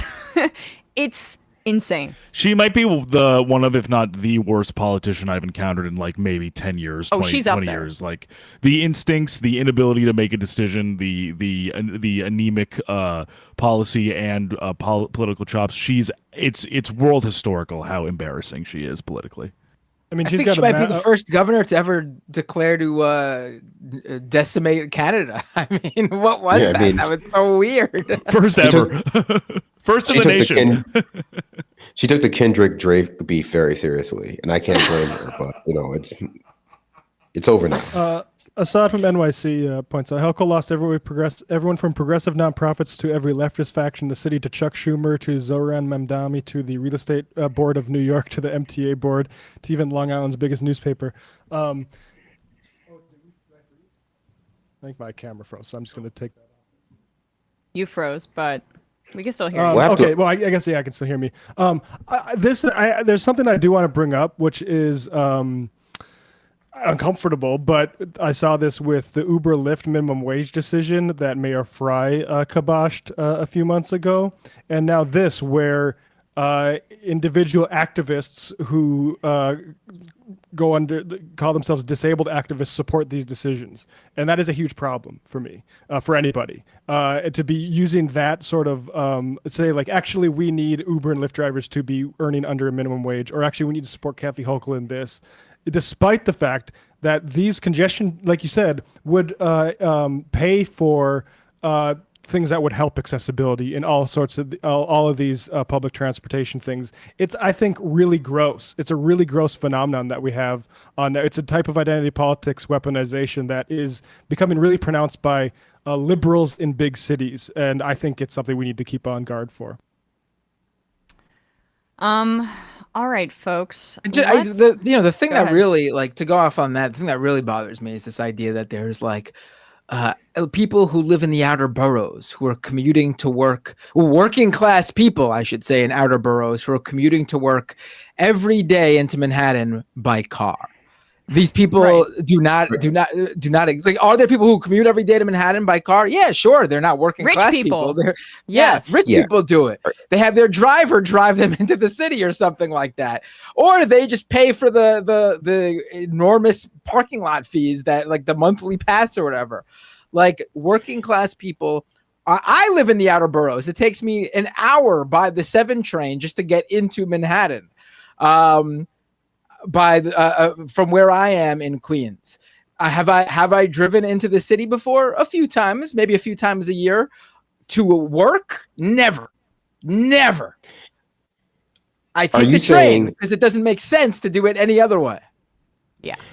Are you saying that the humble hedge fund manager who makes a measly $350,000 and lives in New Rochelle and then commutes to the city every day via, I can only imagine, like a Bentley or some sort of Rolls Royce, is not working class, is not a hardworking American New Yorker? This is why you're losing. This is why the left is losing.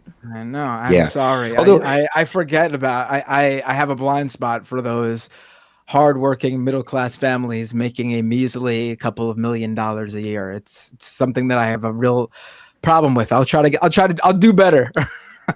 Yeah, don't be a richist. Although I will say they definitely Richism is so implemented- pervasive in society. It's the one prejudice you're still allowed to do. You can be richist and you can be anti-Christian, and God forbid Joel Osteen is in front of you. You'll just have to like do a whole hate crime. But it has worked. It has worked in London, I say tentatively, because ULEZ is always in the news. I was recently there during their mayoral election, and ULEZ is their sort of congestion pricing schema, ultra low admission zone. And I think it works basically the same as it supposedly works in Manhattan, which is that if you drive into the central business district, like, your Five Eyes or Lower Manhattan, you get charged at $15, or in the UK, it's like $15.80 US, and like, I don't know, whatever their funny money is called. But yeah, like, you do hear a lot of people complaining online about it. Certainly, I think there is that aspect of people complaining about it online, about how it's ruined their ability to drive into the city for a quick whatever. But like Matt says, if you're doing that, you don't value your time anyway. So you might as well just pay a little extra and get in a little faster. Right. I mean, I will say when I did see the details a while back, and I'm supportive of this plan too, up front. But I will say when I saw the details of it, and I was like, those sneaky bastards, they put everything below 60th Street, and the free way to drive into Manhattan from Queens is the Queensboro Bridge, which brings you in at 59th Street. And I was like, you bastards. But I'm still supportive of the plan, because the amount of money it would cost me, the number of times I drive into the city, which I should say I do that when I'm visiting a family member who lives in Upper Manhattan.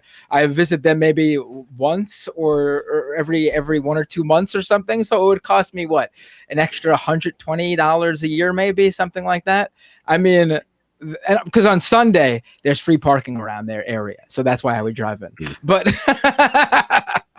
otherwise, I take the train. You don't ever drive into Manhattan Monday through Saturday, especially, and expect to like just drive in and not pay a lot of money. So like you're gonna have to pay for parking those 6 days of the week. So what's Yeah. the extra $15? Nothing. I mean, it really isn't in the big picture. Parking in Manhattan is already like $45 at least. So let's just take one more call here, and then we'll do another clip and read some IMs. But wanted to make sure we got to 3 calls. That's the magic number for me at the very least. Calling from a 309 area code. Who's this? Where you calling from? Oh, whoa! You are the furthest away from your phone that maybe a caller has ever been. You may have broken a record. Hey, dude, there's 0 chance I can hear you. So unless you change something with your phone, no, it's not working. I gotta hang up. I'm sorry. It's like he was coming from like another side of the house. I couldn't even hear it all. Yeah. Typical libs, social distancing from their phones. Still 732 area code. Who's this we're calling from? Hi, is this me? This is you. Hi, my name's Adam. I'm calling from New Brunswick. Adam from New Brunswick, New Jersey. Hey. Yes. How's it going? From, I believe, your alma mater. Yeah. Yeah. I did not go to Rutgers, if that's what you are asking. Well, but I do. If that's the case, we're better. Yes. I'm sorry. I went to a stupid liberal arts school in Pennsylvania. What's on your mind? I just wanted to touch on the congestion pricing. Alan Fisher on YouTube, aka Armchair Urbanist, made a really good video about this. Basically discussing how all the different like bureaus and departments in the city basically refuted what the governor said about why congestion pricing cannot work anymore. They refuted the crime statistic. They refuted the workers working 9 to 5 pre-pandemic 5 days a week. They refuted that quote unquote fact on the ground. And, of course, as well as that the most New Yorkers, if not a vast majority of those living on the poverty line or below it, take mass transit. So whatever, she's espousing about working families not needing this happening is a complete lie. And speaking of facts on the ground, something that I think he also brings up in the video is that a neighboring city tried this exact thing, and that was Philadelphia, when they tried to tax businesses to help fund SEPTA, and the consequence of that was that businesses that did not want to, pay that tax just ended up taking their business over to King of Prussia, where they weren't facing that issue. So, if she's talking about economic revitalization, I see this as the exact opposite. She's just going to drive any benefit, that was coming away. And I feel like if this was any type of political decision, I feel like it's not going to work. I feel like the line was already drawn. People who loved this, people who hated the congestion pricing were already, kind of cemented. And I don't know if this is going to win any political points for Democrats in the upcoming election in the New York Absolutely district. not. Yes. No, yeah. It looks like she can't govern. Everyone I've seen, every politician except like her allies, which are just literally a handful of people.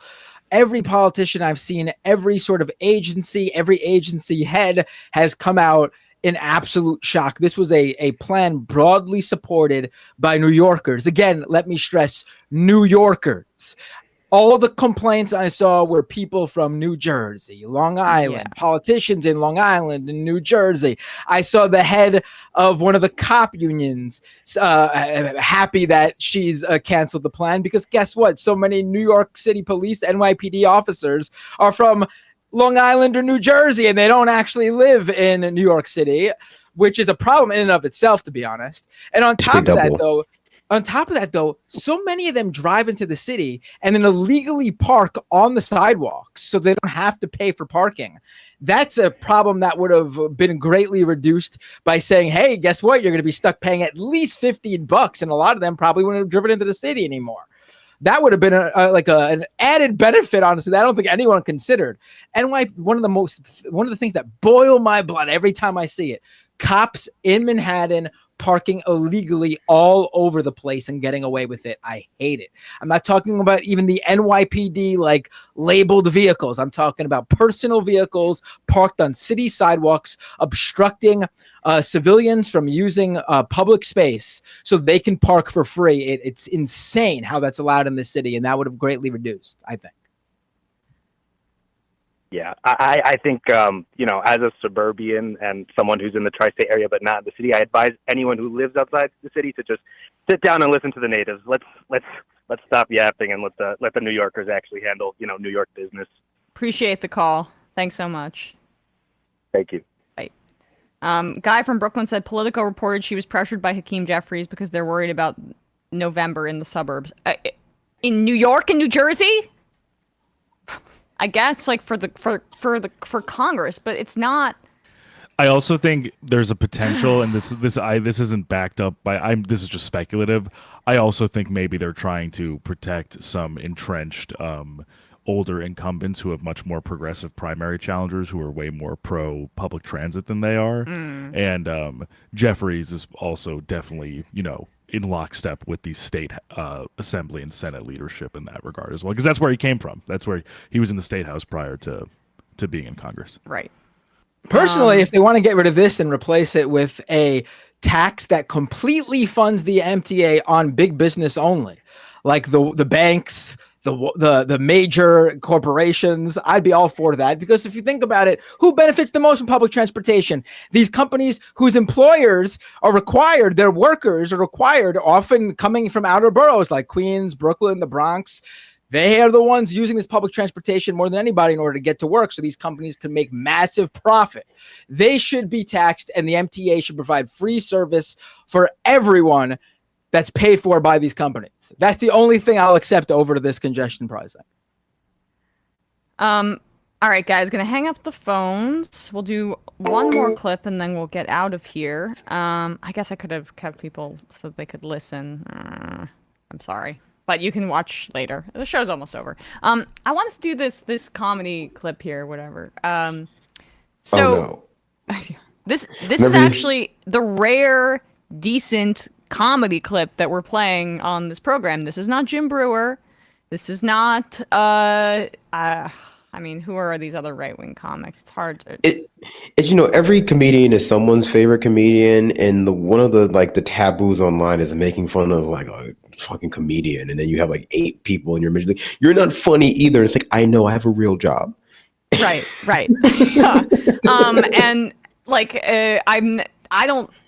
We look to other people to tell truth, but for some reason I feel like people don't want to listen to historians or experts or people who've dedicated their lives to say studying microbiology or something like that. When they want truth about the world, they like the shortcut of seeing a comic. And there was just a lot of discourse about Dave Chappelle's anti-trans stand-up routine and how it was insensitive and wrong, and people disagreed with it, and I disagreed with it. I also just didn't think it was very funny. And then there was a lot of people just can't be funny anymore. You can't say what's on your mind. The comedy and free speech, it's over. It's over, bro. What is interesting about this clip here is this is someone who's doing comedy about trans people in a way that actually isn't dehumanizing, and I found it refreshing. I went on a date with my first trans man. It was fun. I didn't know he was trans from his profile, but in person I figured it out, but I didn't give a fuck. I'm too poor to have a phobia, okay? As long as you identify as a man who's paying this check.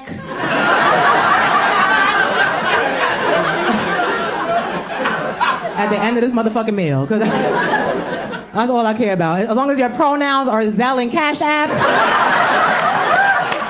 I don't give a fuck about what else you got going on. And it was a good day, you know what I'm saying? Conversation was good, the vibe was good. It went south when the bill came and his car declined. Right, I was like, ooh. And he's like, oh, don't worry, one of my 6 roommates are gonna send me some money. I was like, what the fuck, you live at jail, nigga, what the fuck? 6 roommates? So long story short, he pays the bill. He says, Eva, I had a great time. I would love to take you out again. I said, absolutely the fuck not.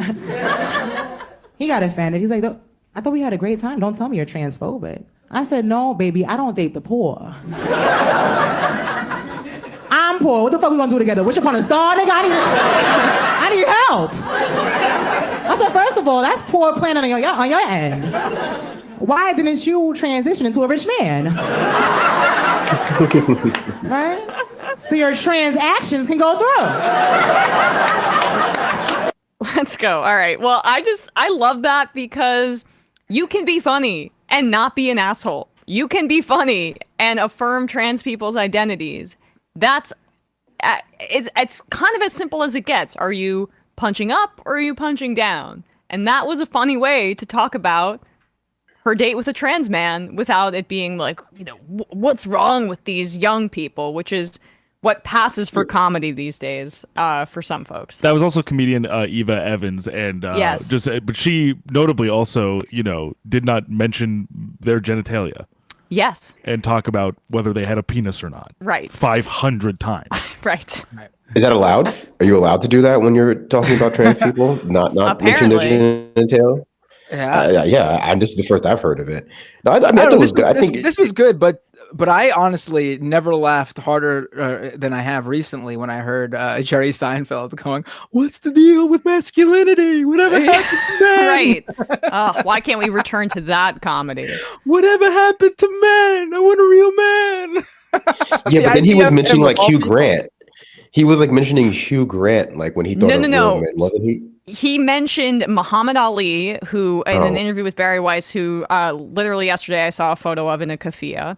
And then also mentioned Howard Cosell, who was a boxing commentator. And it's like, the list that you have for like real. I mean, I would have gone with a stereotypical image of like a cowboy, a Clint Eastwood type, or I don't know, Chuck Norris. I guess that's more of my image of what people think of as masculine in American culture. But that's what he went with. Yeah. Whatever happened to real men like Woody Allen? I mean, really? Whatever? I mean, what's so weird? He's so weird. I mean, what a weirdo. No, I get that because all of this is nostalgia. Like all of this is just nostalgia for like someone's own past. And I think for comedians and celebrities, it's wherever they were at their peak. And so he mentions people that he remembers being like the height of masculinity, getting lots of chicks, hitting home runs or like knocking people out when he was a boy. And then again, when he was on the show Seinfeld, and like points in his life where he was, peaking, to be honest. And I mean, you see with Dave Chappelle too, it's like, yeah, but comedy has evolved since 2005. Like, oh my God, like God forbid we want something that you couldn't have seen in a nightclub in Boston in 2003 post 9/11. Right. Right. But it also doesn't make any, listen, it doesn't make any sense to begin with from anyone, but it especially doesn't make sense to anyone who never was connected to that, like, old masculine world to begin with. Like, I would understand if some, like, street fighter was out there going, like, yeah, I miss real men when I'd walk down the street to get into fights or whatever. It's still ridiculous, but it's at least he was in a world where that was a thing that he could reminisce on. What is Jerry Seinfeld reminiscing on? What circles did he run in that were all about being sometimes masculine? High school after school clubs. Those were some of the circles that he ran in his late 30s as a very rich and famous person at the time. So I guess for him, real masculinity means that he gets to kind of dip his toe in the under 18. And what's the deal with gymnasts and their little rear ends? Little rear ends. Yes, we actually I read that we got sign language in the mail the other day, his book, and that caller who wrote in or called in and read that passage about the little rear ends on the underage gymnast was not lying. Why don't the gymnastics judges? I missed this. Judge the I have rear no idea what ends. you guys are talking about. Bradley, will you get me the book?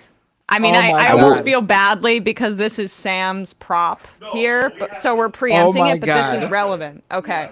So we had a wonderful caller call in. I forget her name, but she's from Canada, from Montreal, who found this book in like a thrift store or got it.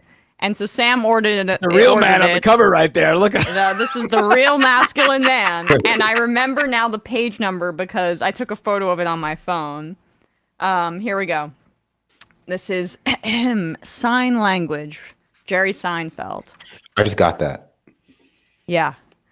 My question about women's gymnastics is simple. Are we not supposed to be looking at their little rear ends while they're jumping around all over the place?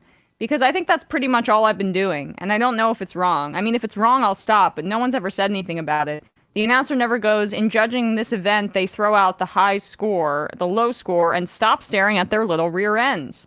They really do have the most unbelievable rear ends in the world, and it's hard not to notice it.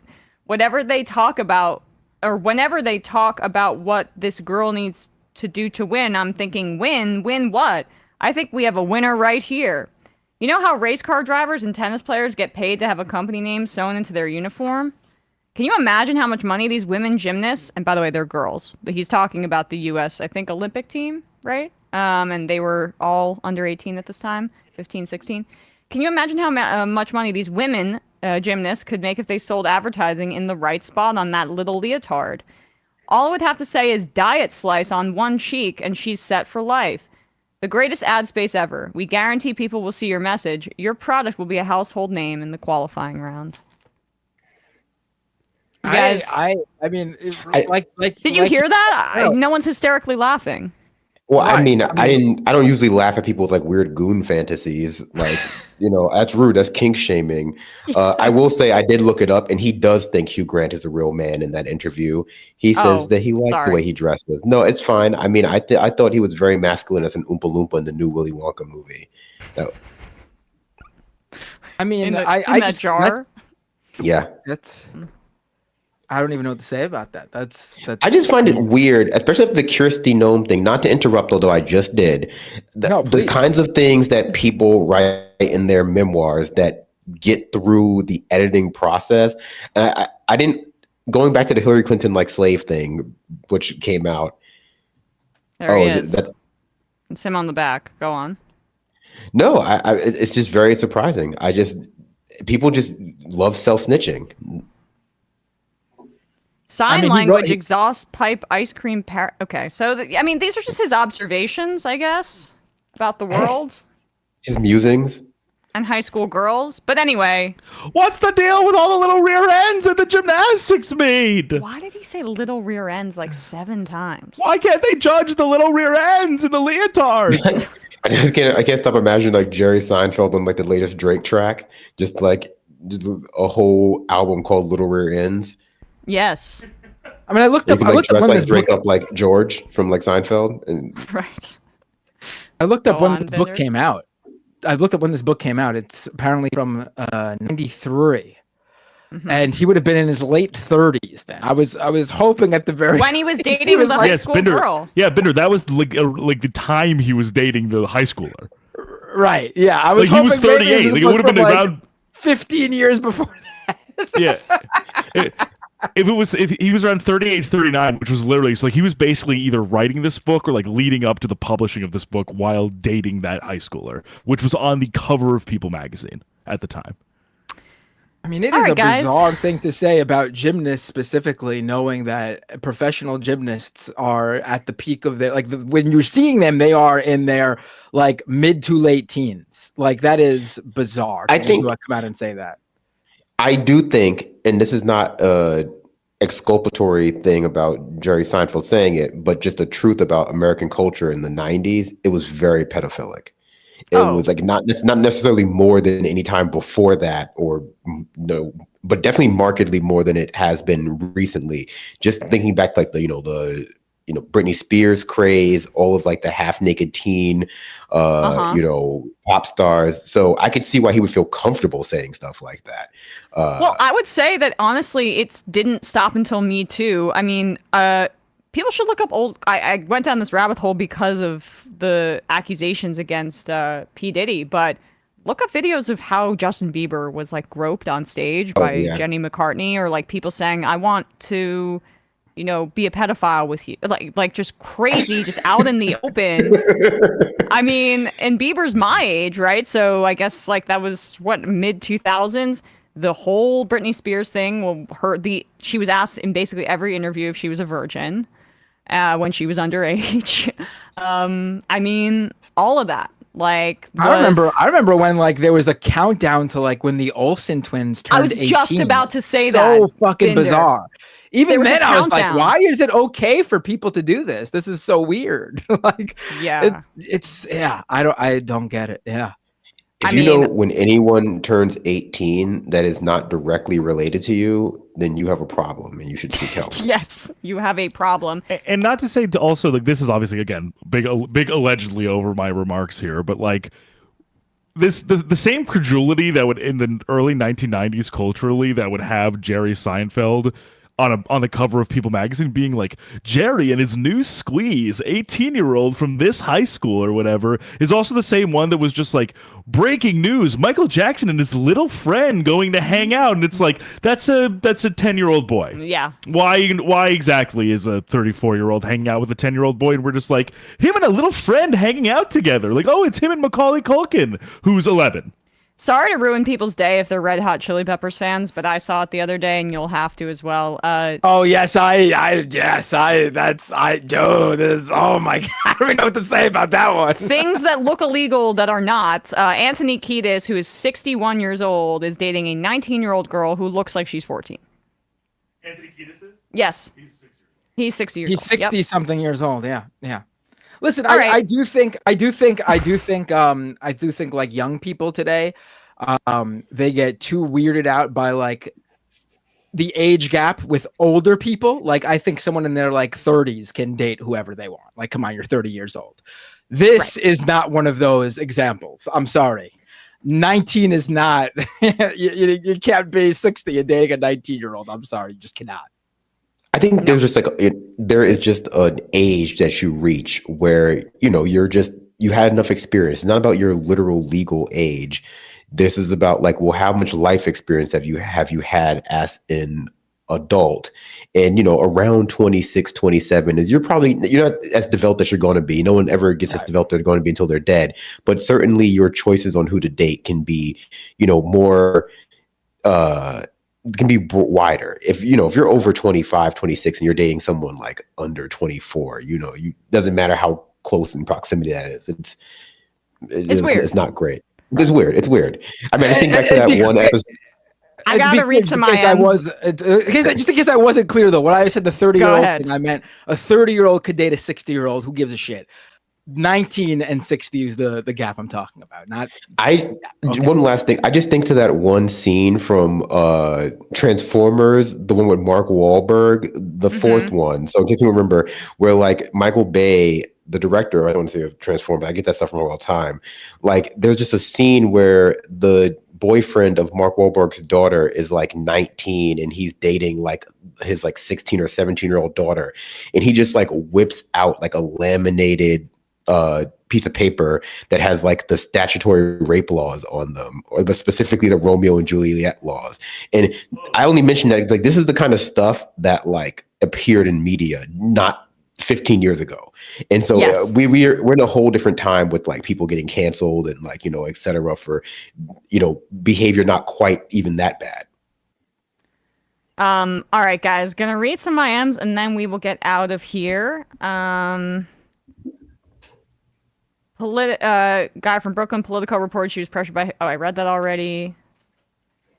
Ramona Frankenstein, Brandon seems to be forgetting you were still allowed to be racist to Italian people. In fairness, we have earned it by being literal cartoon characters.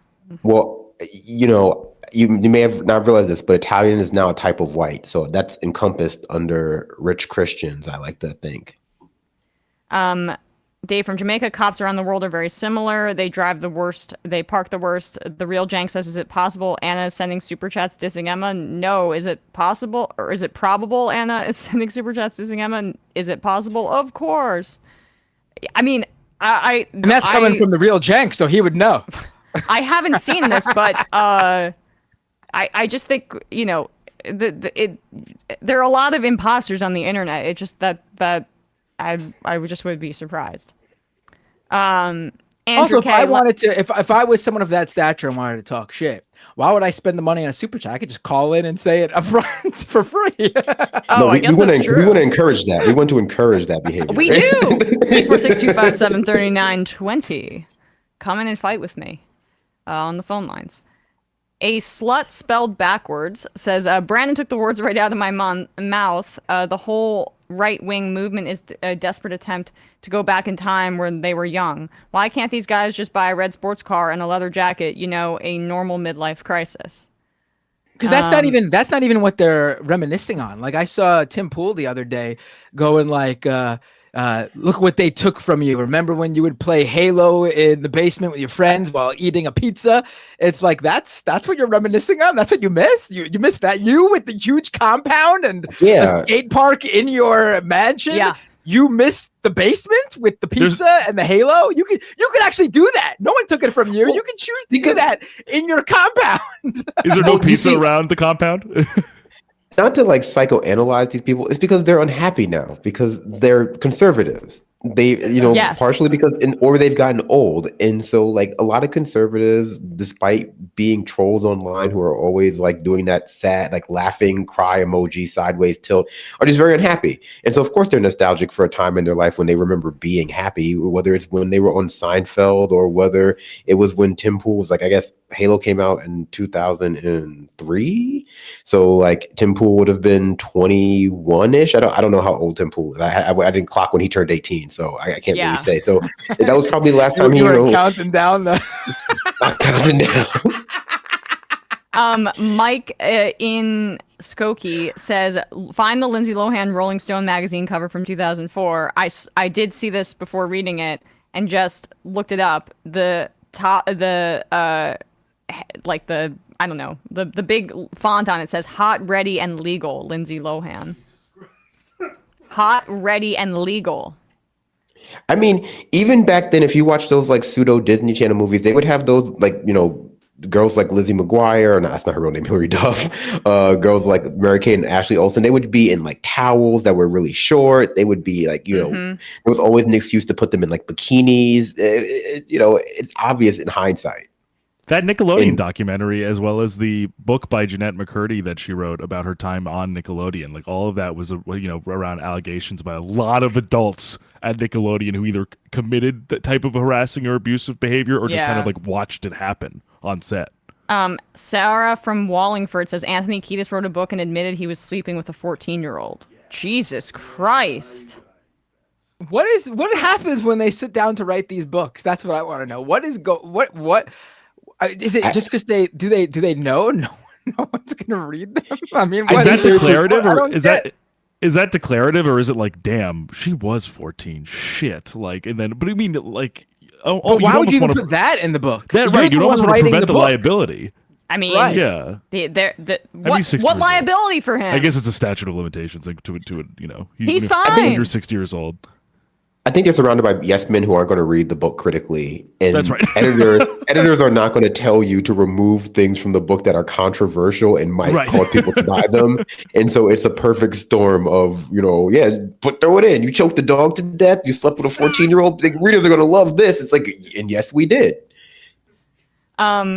All right, guys, 3 more and then we'll get out of here. Joe and T-Berg, I love the Majority Report. Seriously, the show's one of the best valuetainment sources on Beyonce's internet, but Binder is completely out of line today. I refuse to believe we live in a world where a member of the NYPD would do something illegal and advocate against the public good. Just look for the Dodge Chargers, the illegally parked Dodge Chargers in New York City. Once you see it, you can't unsee it. They're all police cars.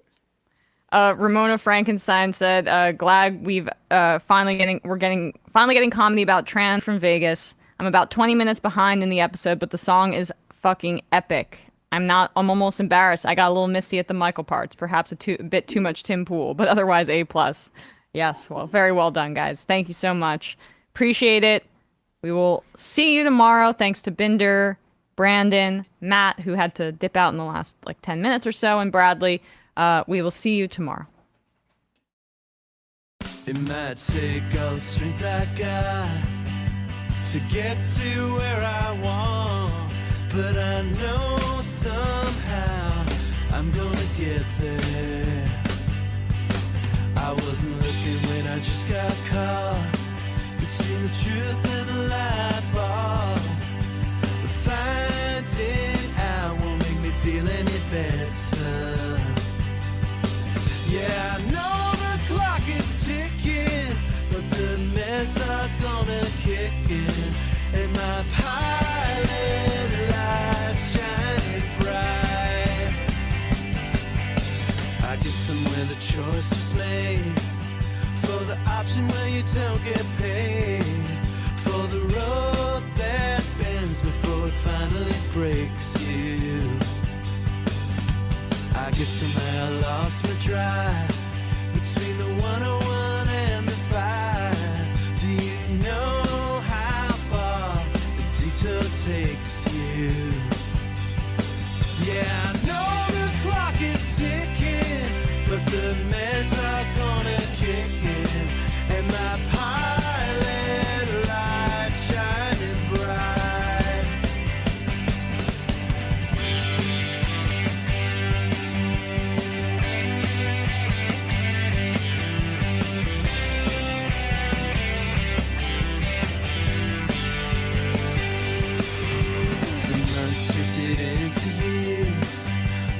shifted